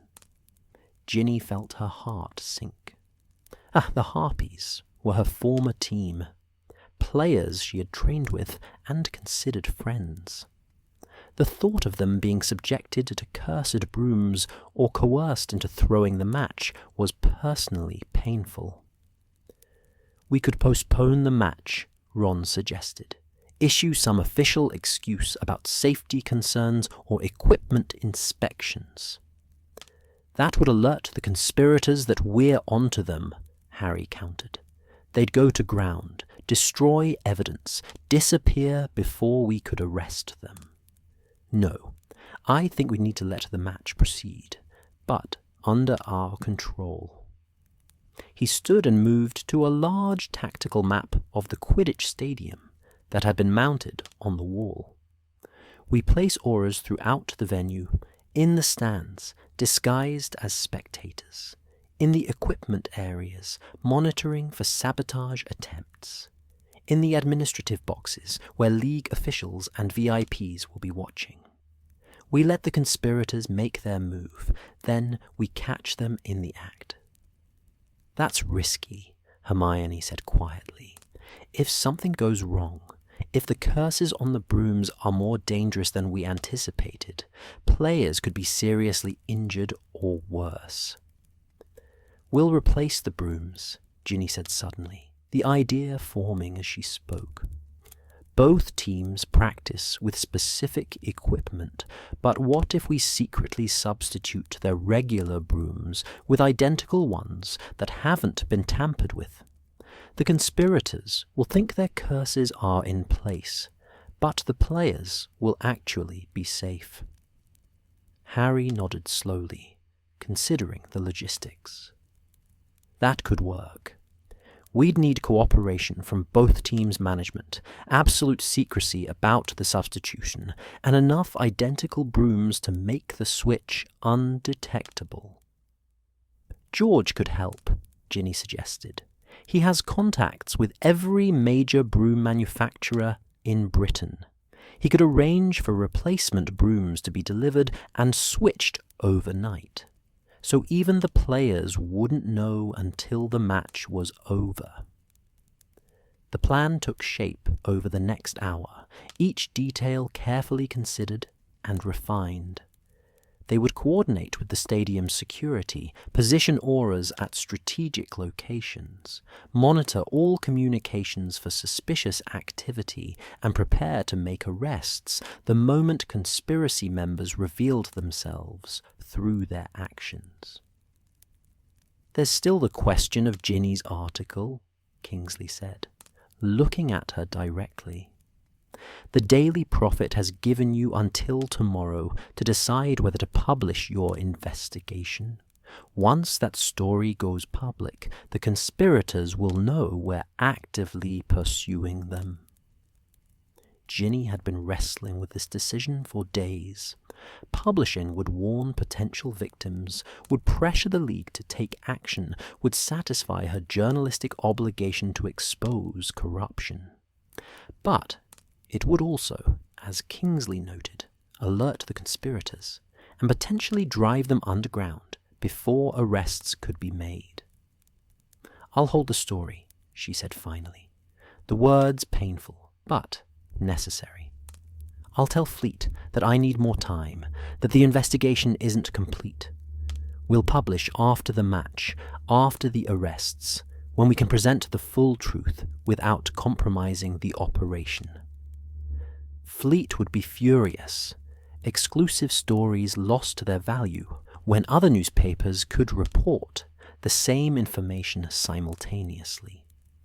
But Ginny's commitment to justice outweighed her commitment to journalistic competition.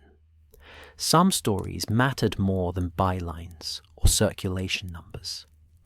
The meeting concluded near midnight, everyone dispersing to their assigned tasks. Ron would coordinate the aura deployment at the stadium. Hermione would prepare the legal documentation necessary for mass arrests and seizures of evidence. Kingsley would manage the political aspects, preparing statements for the Wizengamot, and ensuring that ministry officials not involved in the conspiracy understood what was happening.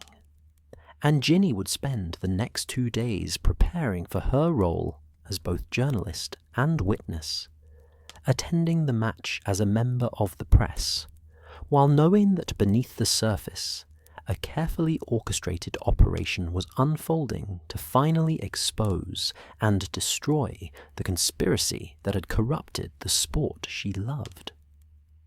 The following mornings, Ginny visited George at Weasley's Wizard Wheezes to coordinate the broom's substitution.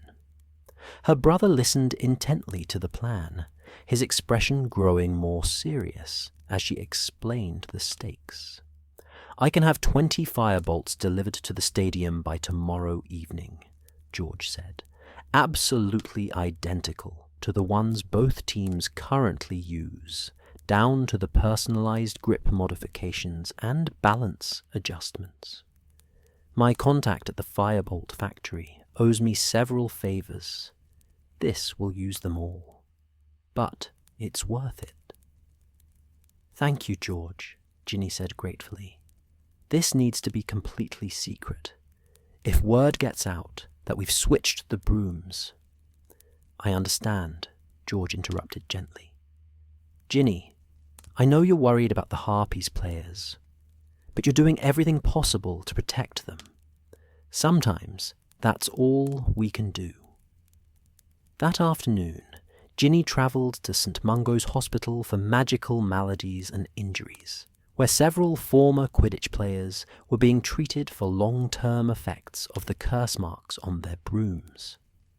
The visit was both professional, gathering information for her eventual article, and personal, a reminder of why this investigation mattered beyond abstract concepts of justice and corruption. In a quiet room on the 4th floor, she found Samuel Blackthorne, a former beater for the Wigtown Wanderers who had retired 2 years earlier after a mysterious accident during a match. He was 43 now, his playing career cut short, his body still bearing the magical scars from curses that had caused his broom to spiral violently during what should have been a routine play. "Mrs. Potter," Blackthorne said, his voice raspy from the potions he took daily to manage his pain.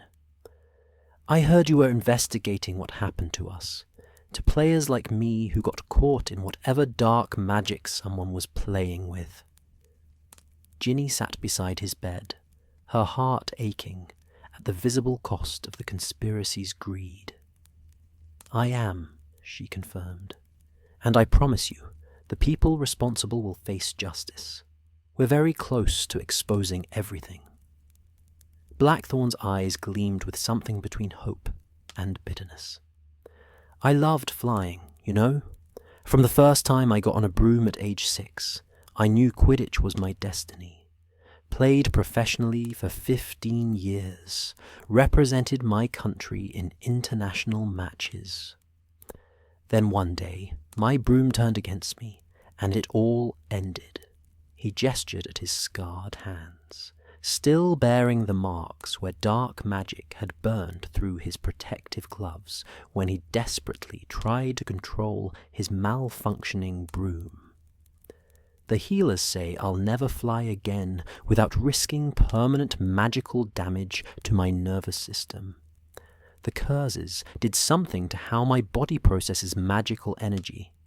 So I sit here, watch matches on the wireless, and try not to be bitter about what was stolen from me."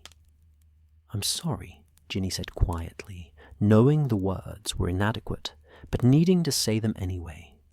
"You deserved better. The sport deserved better." She spent another hour with Blackthorne, documenting his story and promising that when her article finally published, his experience would be included, would help the wizarding public understand the true cost of corruption beyond mere sporting fairness. As she left St. Mungo's, the autumn sun was setting, painting London's magical skyline in shades of amber and rose. Ginny stood for a moment on the hospital steps, gathering her thoughts and her resolve. In 2 days, the League Cup final would take place. In 2 days, years of conspiracy and corruption would either be exposed and destroyed, or would slip away into shadow, potentially stronger for having survived investigation.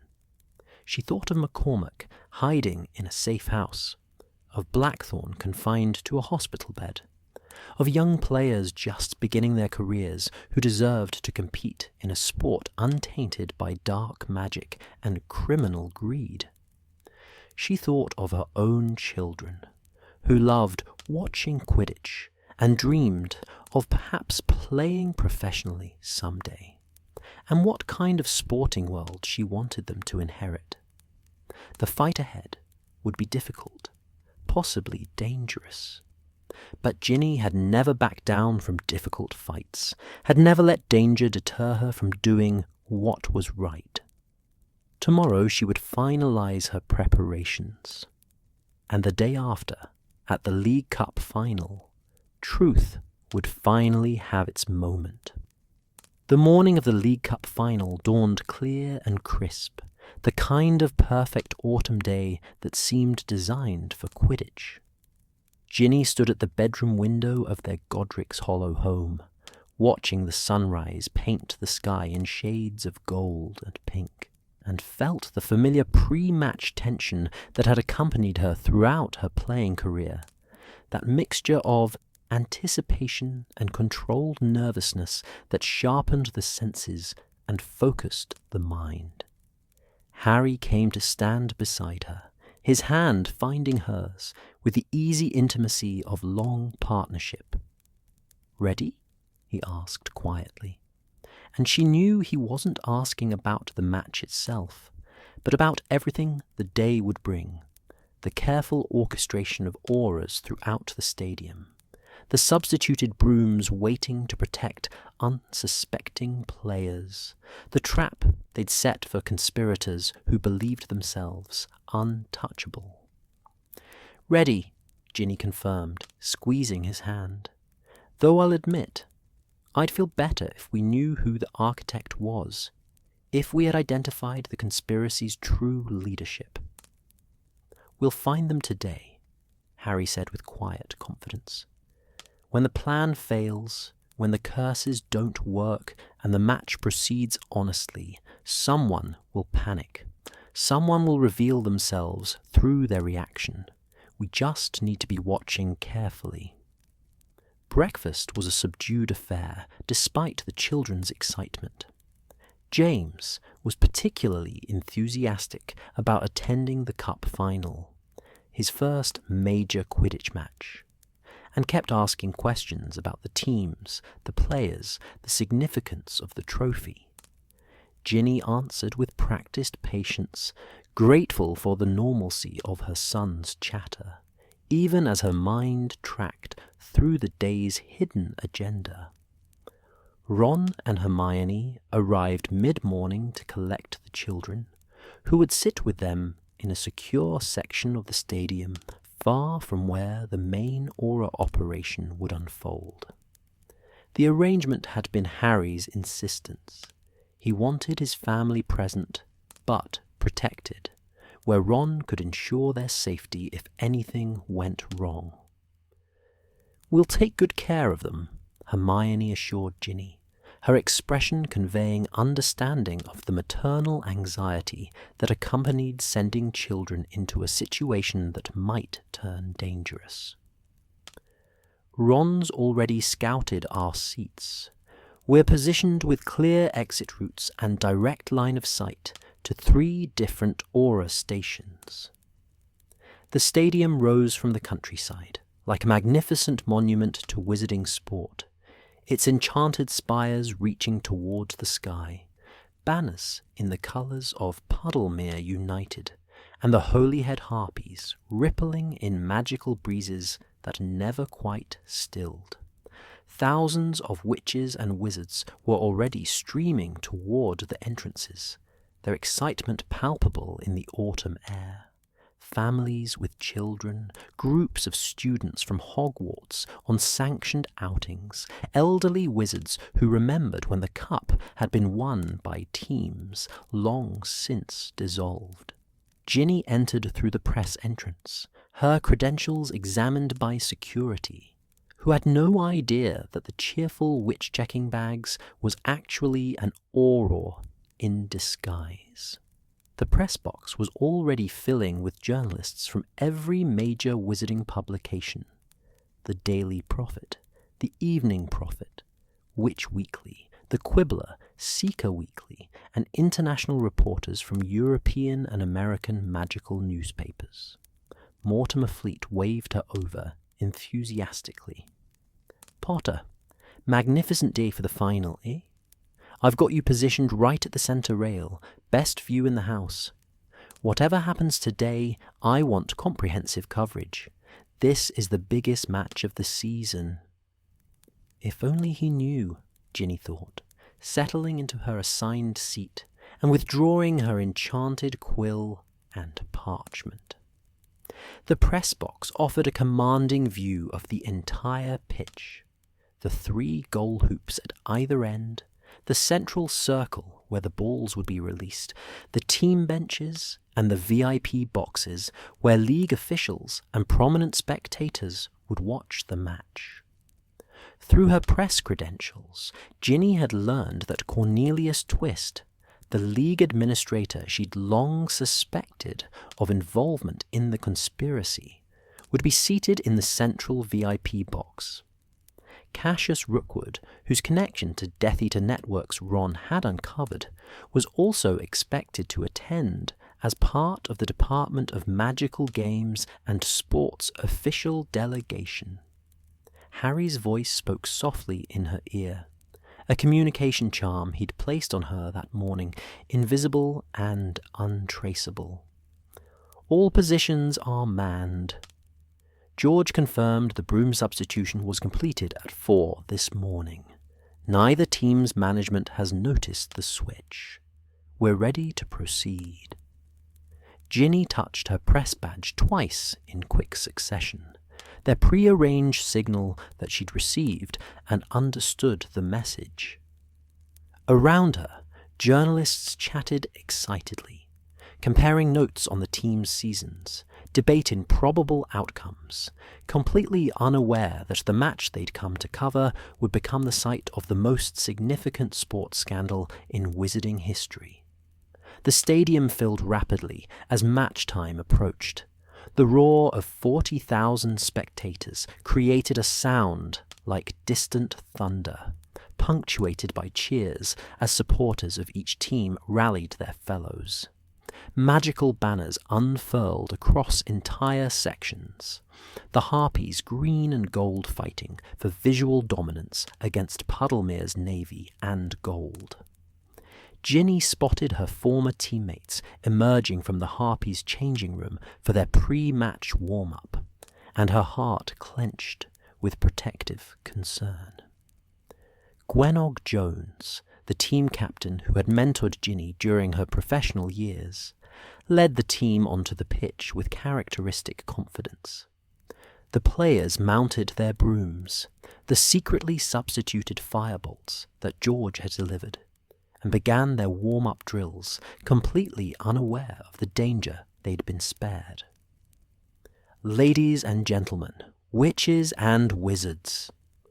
The amplified voice of the match commentator, Zachariah Smith, boomed across the stadium. Welcome to the League Cup final. Today's match promises to be spectacular as the Holyhead Harpies, 3-time champions, face Puddlemere United, last year's runners-up, in what many are calling the match of the decade. The crowd's roar intensified as both teams took their positions. Ginny's journalist's eye catalogued details. Gwenog at centre chaser position, her face set with fierce determination. The Puddlemere seeker, a young wizard named Thomas Whitby, hovering high above the pitch with the patient stillness of someone waiting for the snitch's first appearance. The beaters on both sides gripping their bats with professional ease. Madame Hooch, silver-haired and dignified despite her advanced years, stood at the centre circle with the 4 balls, the quaffle, 2 bludgers, and the golden snitch that would ultimately determine the match's outcome. She raised her wand, paused for dramatic effect, then released the balls with a sharp, upward gesture. The match began. What followed was Quidditch played at its highest level, elegant, aggressive, strategic, and thrilling. The Harpies scored first, Gwenog threading the quaffle through Puddlemere's centre hoop with a move Ginny had seen her execute 1,000 times. Puddlemere responded with a swift counter-attack, their chasers moving in the synchronized pattern that had made them famous.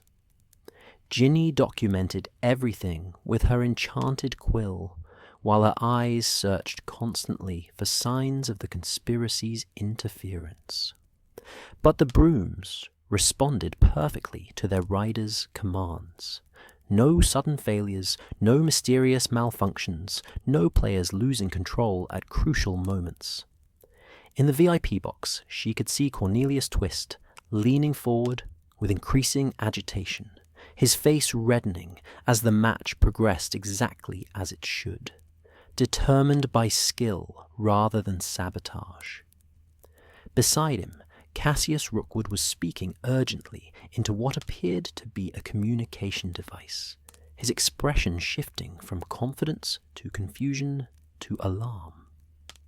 "Harry," Ginny whispered, knowing the communication charm would carry her voice.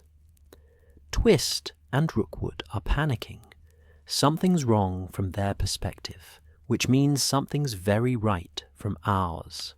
The match continued through its first hour with breathtaking plays and near misses.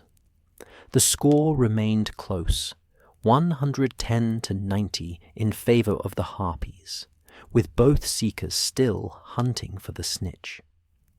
Ginny's professional eye recognised genuine competition, the kind of uncertain outcome that made Quidditch compelling precisely because no one could predict the result. Then, midway through the second hour, movement in the VIP box drew her attention. Twist had stood abruptly, abandoning all pretense of watching the match, and was moving toward the exit with visible urgency.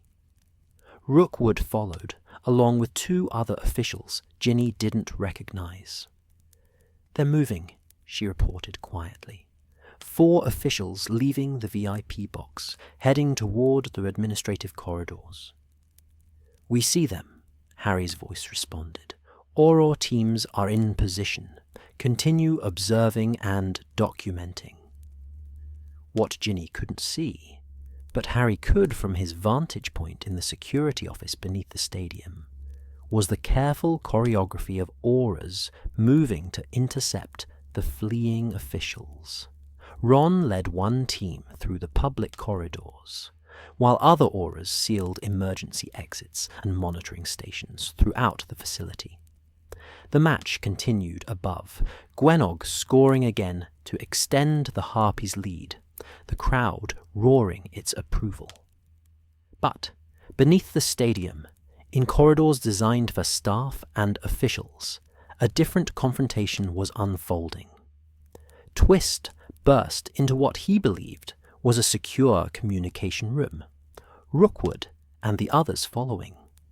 The space was designed for coordinating with international Quidditch authorities, equipped with secure flue connections and enchanted mirrors for private conversations. "The curses aren't working," Twist was saying urgently, his composure completely shattered. "None of them. The Harpies should have experienced equipment failures by now. The Seeker should have missed the snitch at least twice. Something's wrong. Someone's interfered with our preparations." "The Aura raid last week," Rookwood said bitterly. "I warned the architect this was moving too quickly, that Potter's wife was too close to the truth, but no one listened." "We need to contact the architect immediately," one of the other officials said, a thin wizard with nervous hands. "Get instructions on how to proceed." Twist moved to activate the enchanted mirror, but before he could complete the spell, the door burst open and Harry Potter stepped through, his aura robe swirling, his wand raised and steady. "I don't think that will be necessary," Harry said calmly, and behind him, Ron and 6 other Auras filed into the room, effectively blocking all exits. "Cornelius Twist, Cassius Rookwood, you're both under arrest for conspiracy to corrupt sporting events, use of dark magic to endanger competitors, witness intimidation, and operating illegal gambling operations. Please surrender your wands." For a moment, Twist seemed to consider fighting. His hand moved toward his wand, calculation flickering across his features. But he was a bureaucrat, not a duelist, and the presence of 8 Auras with wands already drawn made resistance futile. He surrendered with poor grace, his face twisted with fury. Rookwood, however, moved with the trained reflexes of someone with darker experience. His wand appeared in his hand, a curse already forming on his lips. But Ron was faster, a stunning spell catching Rookwood squarely in the chest before he could complete his attack. The other 2 officials surrendered without resistance, and within minutes all 4 were bound with magical restraints and being led through secure corridors toward waiting transportation to the Ministry's detention facilities. Above in the stadium, the crowd remained blissfully unaware of the arrests unfolding beneath them. The match had reached its climax. Both seekers had spotted the snitch simultaneously and were diving toward it with reckless speed, their brooms responding with flawless precision to every command. Ginny watched, her journalist's objectivity momentarily suspended as Thomas Whitby of Puddlemere stretched his hand forward, fingers grasping at empty air, while the Harpy's seeker, a brilliant young witch named Adriana Chen, angled her broom at an impossible degree, defying physics and perhaps common sense in her determination to reach the snitch first. Chen's fingers closed around the golden ball with a sound like a whispered promise, and the stadium erupted in celebration. The Holyhead Harpies had won the League Cup final, 320 to 240, in a match unmarred by sabotage or corruption, a genuine victory determined by skill, courage, and the kind of luck that made Quidditch the most beloved sport in the wizarding world. As the team celebrated on the pitch, as the trophy was presented and photographs taken and champagne sprayed with joyful abandon, Ginny felt Harry's presence beside her. He had materialized through the crowd, his mission complete, and now stood watching the celebration with the quiet satisfaction of someone who had protected something worth protecting. "We got them," he said simply. "All 4 officials are in custody. And better yet, Twist was carrying a communication device that's given us direct access to their entire network. We know where the architect is." Ginny turned to him, hope and excitement warring with disbelief. "Who is it?" Harry's expression was grim. "Barnabas Cuff, Jr., son of the former Daily Prophet editor. He's been living abroad for years, supposedly managing international Quidditch investments. In reality, he's been building a criminal empire based on corrupting sporting events across Europe. But he's scheduled to return to Britain tomorrow for a supposed business meeting." "And you'll be waiting?" Ginny said, understanding flooding through her. "We'll be waiting," Harry confirmed, "with arrest warrants, evidence, and every legal justification necessary to end this conspiracy permanently." As the sun began its descent toward the western horizon, painting the stadium in shades of amber and gold, Ginny stood beside Harry and watched the Harpies carry their trophy in a victory lap around the pitch. The crowd cheered, children waved banners, and somewhere in that great celebration of sport and joy, justice had quietly prevailed. The morning after the League Cup final arrived with unexpected quietness, as if the wizarding world itself was holding its breath, waiting for the other shoe to drop. Ginny woke early, her mind already racing through the tasks ahead. The article she would finally write, the interviews she would conduct, the story that would transform from investigation to historical record. Harry had left before dawn, called to the ministry for the planned arrest of Barnabas Cuff, Jr., whose flight from France was scheduled to land at a secure Flu connection point at 7 o'clock. The operation had been planned with meticulous care. Aurors positioned at every possible exit, international cooperation secured through diplomatic channels, legal documentation prepared to withstand any challenge Cuff's expensive lawyers might mount. Ginny dressed quietly, careful not to wake the children who were still sleeping peacefully in their rooms, exhausted from the previous day's excitement. The house felt unusually still, pregnant with anticipation, and she moved through it like a ghost, making tea in the kitchen while watching the sun rise over Godric's Hollow's familiar rooftops, The communication charm Harry had given her activated with a gentle warmth against her collarbone. His voice spoke softly in her ear. "We have him. Cuff arrived as scheduled, and we took him into custody without incident. He's being transported to the Ministry now for formal charging. It's over, Ginny. The conspiracy is broken." Relief flooded through her, so intense it was almost physical. She steadied herself against the kitchen counter, eyes closed, letting the knowledge settle into her bones. Months of investigation, weeks of danger and uncertainty, days of careful planning, all culminating in this simple statement: it's over. But even as relief washed through her, Ginny knew that over was a relative term. The arrests had been made, the conspiracy exposed, but the real work was just beginning.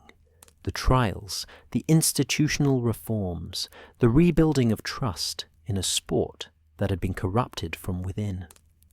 By mid-morning, Ginny was seated at her desk in the Daily Prophet offices, surrounded by months of notes, photographs, and carefully documented evidence. Mortimer Fleet hovered nearby, his usual bluster replaced by awed anticipation as he realized the scope of the story his sports reporter was about to deliver. "This is Pulitzer-level journalism, Potter," Fleet said, his voice uncharacteristically subdued. "Front page, full special edition, probably the biggest sports scandal in a century. How long do you need to write it?" Ginny considered the question carefully. She could write a sensational exposé in a few hours, something that would sell newspapers and generate headlines, but miss the deeper truth of what had happened. Or she could take the time to write something more substantial, something that would help readers understand not just what had been done, but why it mattered, and what it meant for the future of wizarding sport. "Give me until tomorrow morning," she said finally. "This story deserves to be told properly, not rushed." Fleet nodded, understanding flickering in his eyes. "Tomorrow morning, then. But Ginny, make it count. Make people understand what was at stake." She wrote through the afternoon and into the evening, her enchanted quill capturing the story in layers, the pattern of corrupted matches she'd first noticed.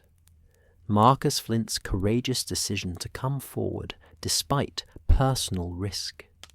Aidan McCormack's testimony about the threats and coercion that had destroyed his career.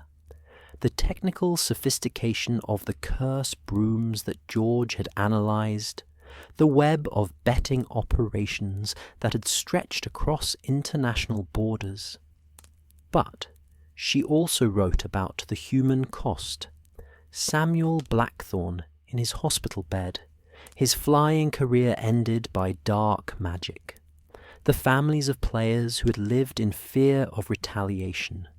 The young athletes whose faith in fair competition had been shattered by the knowledge that their beloved sport had been corrupted. And she wrote about the resolution, the careful police work that had exposed the conspiracy, the courage of witnesses who had testified despite danger, the moment when justice had finally caught up with those who had believed themselves untouchable. The article ran to 8,000 words, far longer than typical sports coverage, but Fleet had already committed to a special edition that would give the story the space it deserved. Ginny's final paragraph captured what she believed was the essential truth. The Great Quidditch Conspiracy, as it will surely be remembered, was not ultimately about sport or gambling, or even the considerable profits generated through corruption. It was about power.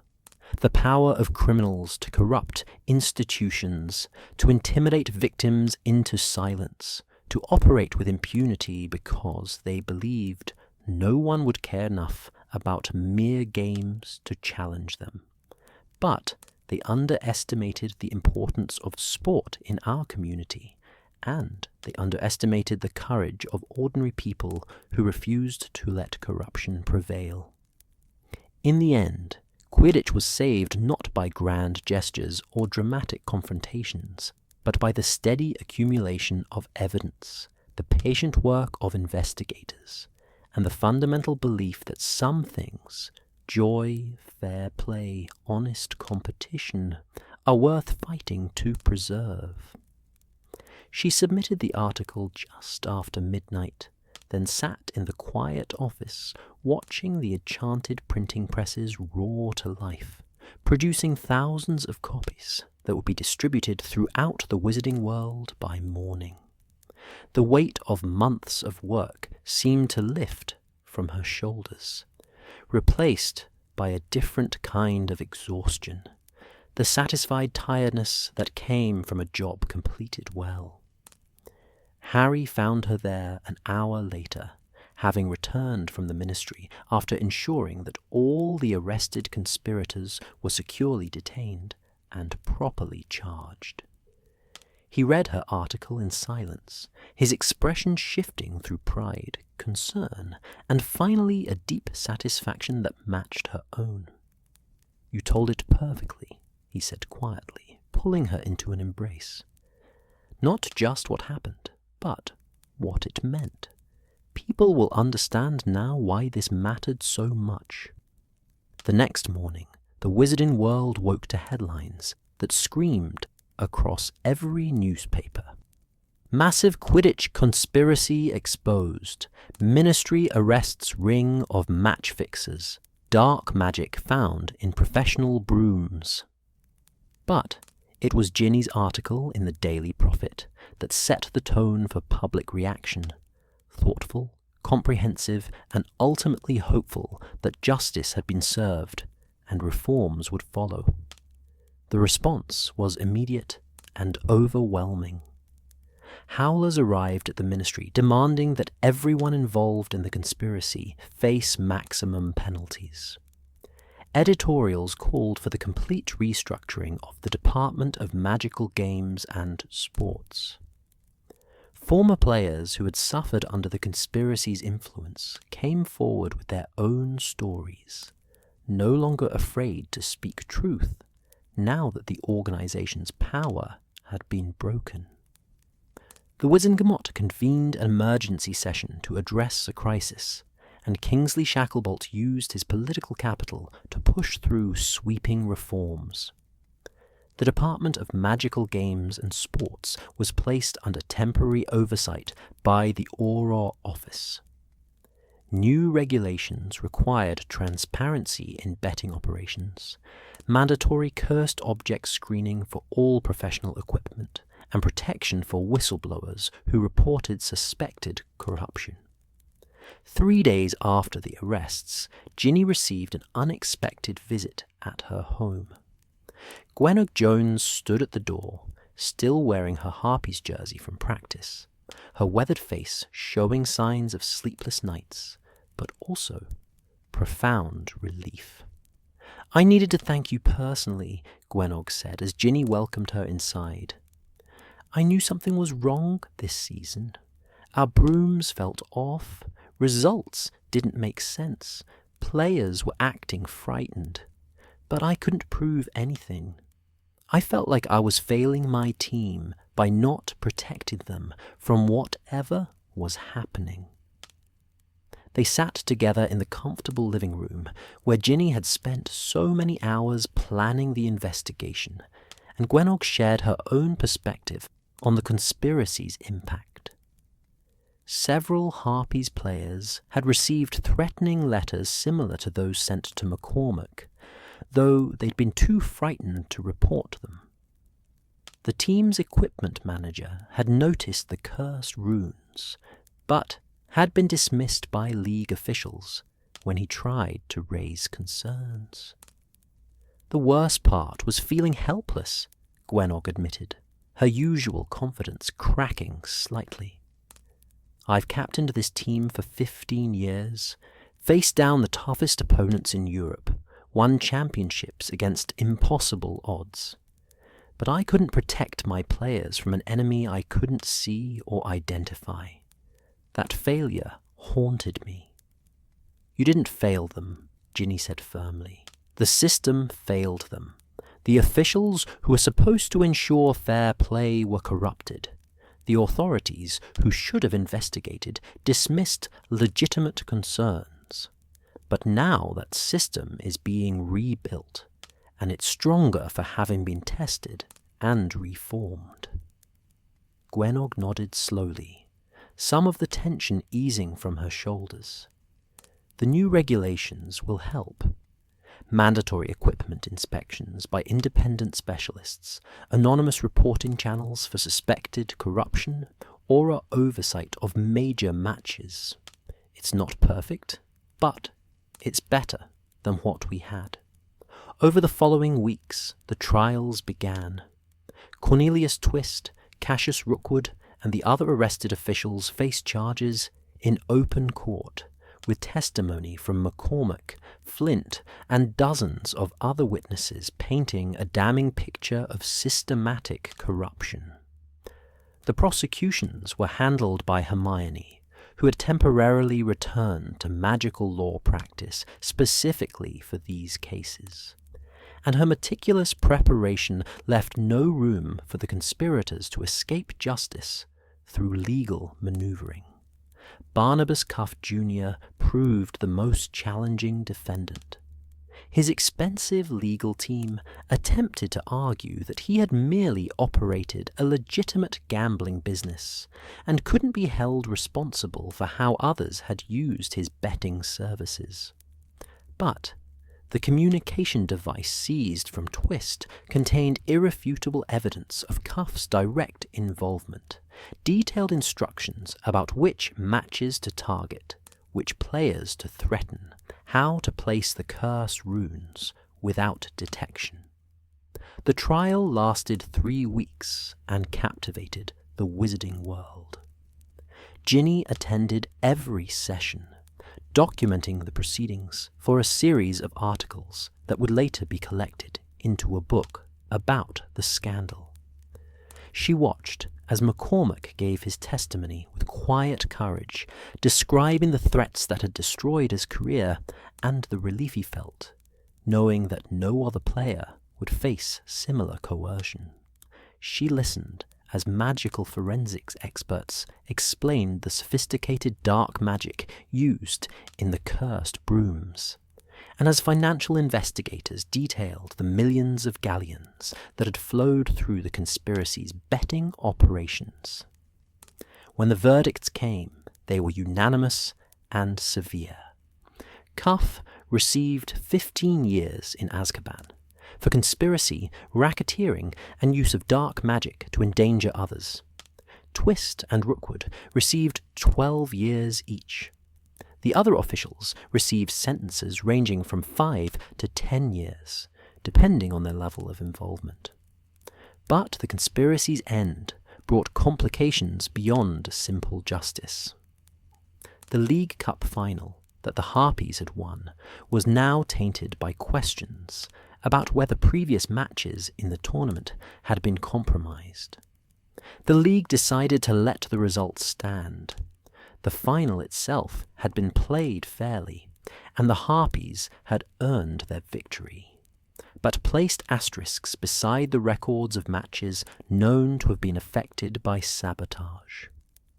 More painfully, several players whose careers had been destroyed by the conspiracy's machinations sought compensation and recognition. Samuel Blackthorne filed suit against the League for failing to protect him from cursed equipment. McCormack petitioned to have his premature retirement voided and his records restored. Others simply wanted acknowledgement that their failures hadn't been their fault, that their reputations deserved rehabilitation. The League, under new leadership installed by the Ministry, established a compensation fund and a truth and reconciliation process that would run for years, slowly working through claims and attempting to repair the damage done to countless careers and lives. 6 months after the arrests, on a warm spring evening that felt like a gift after the long winter, Ginny attended a special ceremony at the renovated Quidditch Stadium. The League had organised an event to honour those who had exposed the conspiracy, and to mark the beginning of what they called the new era of honest competition. Aidan McCormick received a special award for his courage in coming forward, and the League formally apologised for dismissing his initial reports of corruption. Marcus Flint was recognised for his technical expertise and moral courage. George Weasley received acknowledgement for his analysis of the cursed brooms and his assistance in protecting players during the Cup final.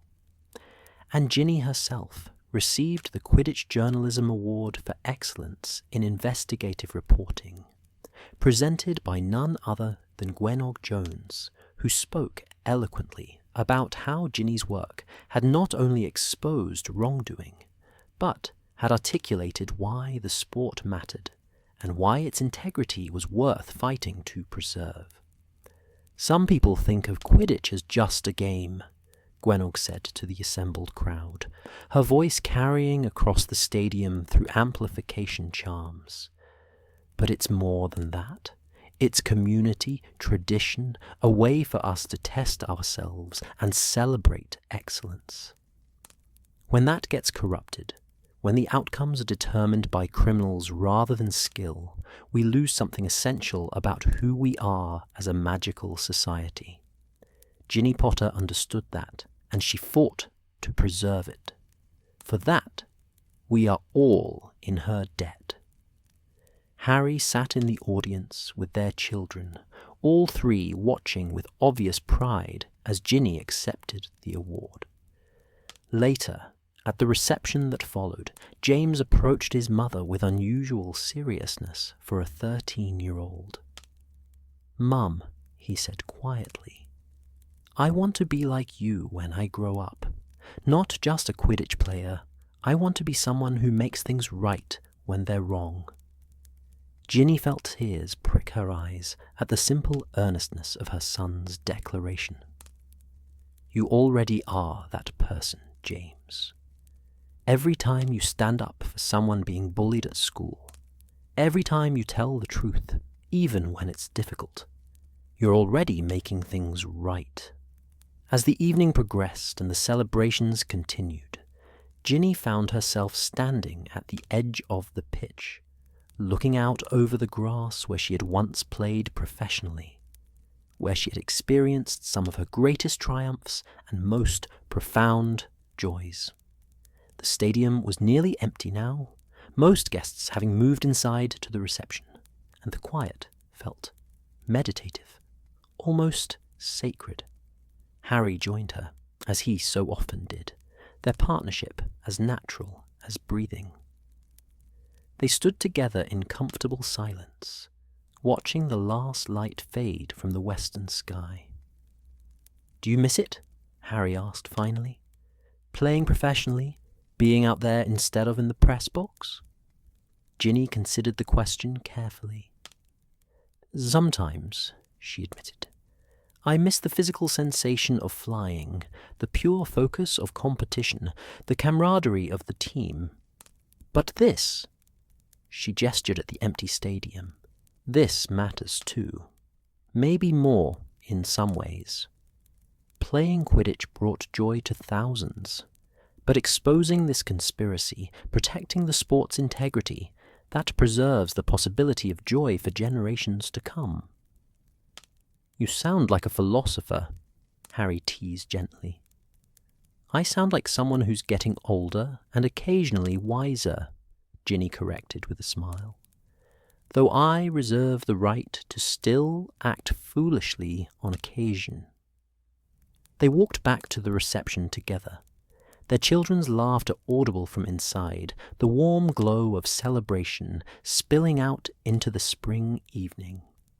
The conspiracy was broken, the conspirators imprisoned, the reforms implemented. But more than that, something essential had been preserved. The belief that fair play mattered, that corruption could be defeated, that ordinary people armed with courage and determination could stand against even sophisticated criminal organizations.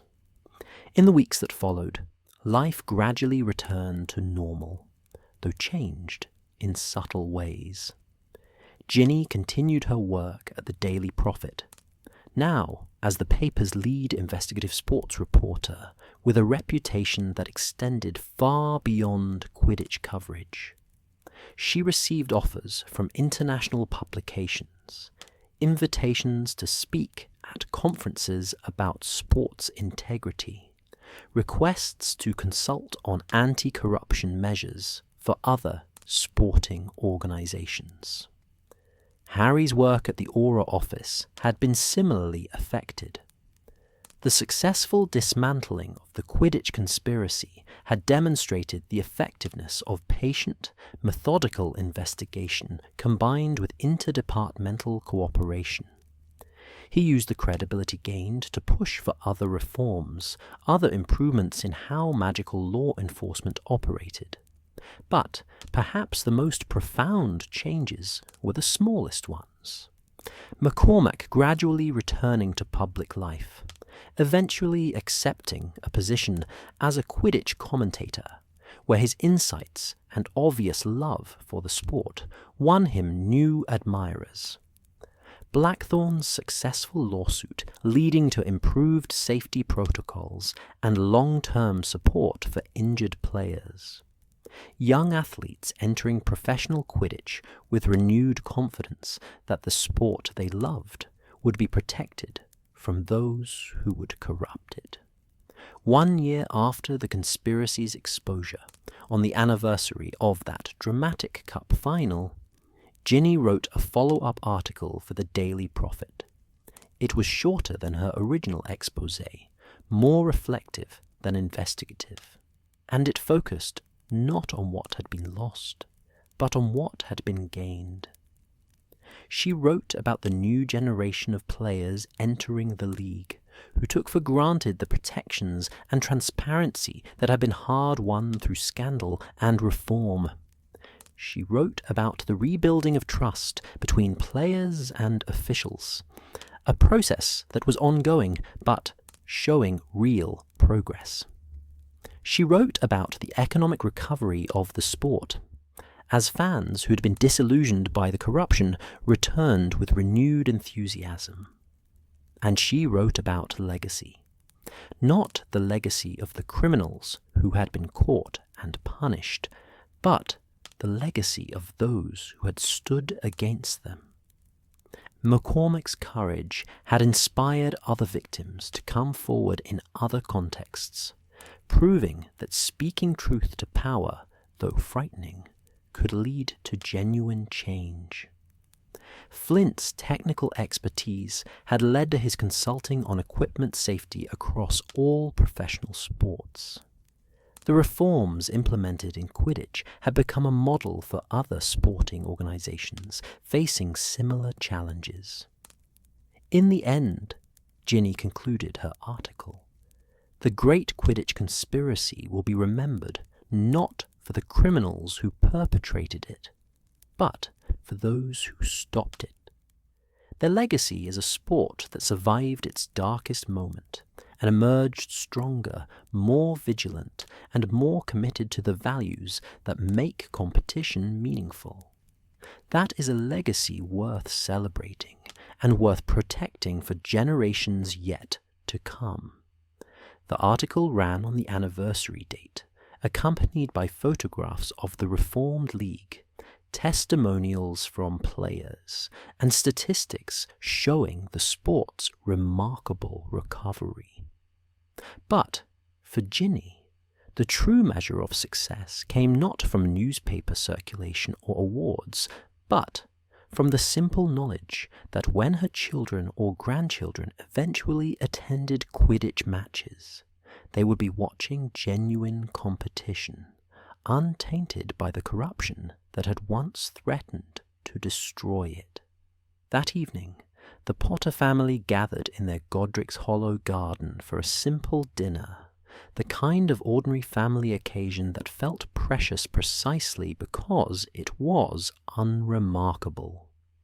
James talked about his upcoming OWLS, Albus described a new spell he'd learned, and Lily demanded that everyone listen to the latest chapter of her ongoing story about the purple dragon and his mermaid friend.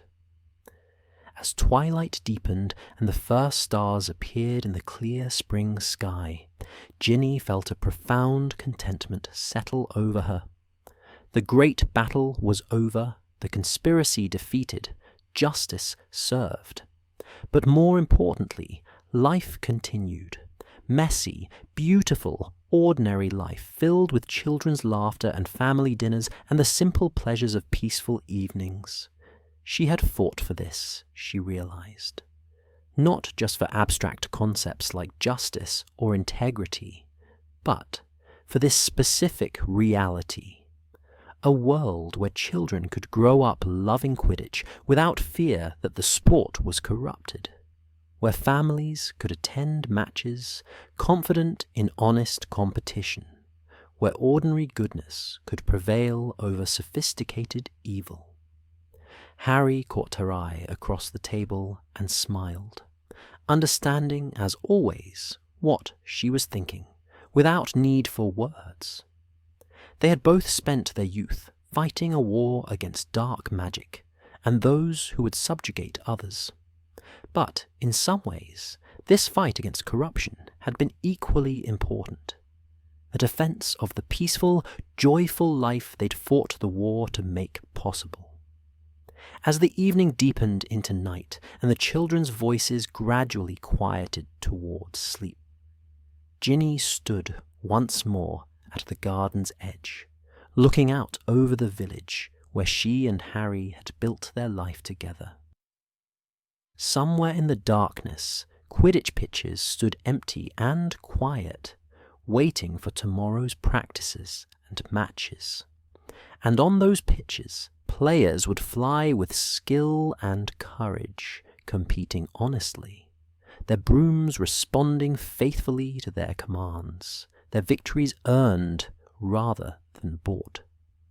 That was the legacy that would endure, not the scandal or the criminals, but the restoration of trust, the preservation of joy, the simple truth that some things were worth fighting to protect.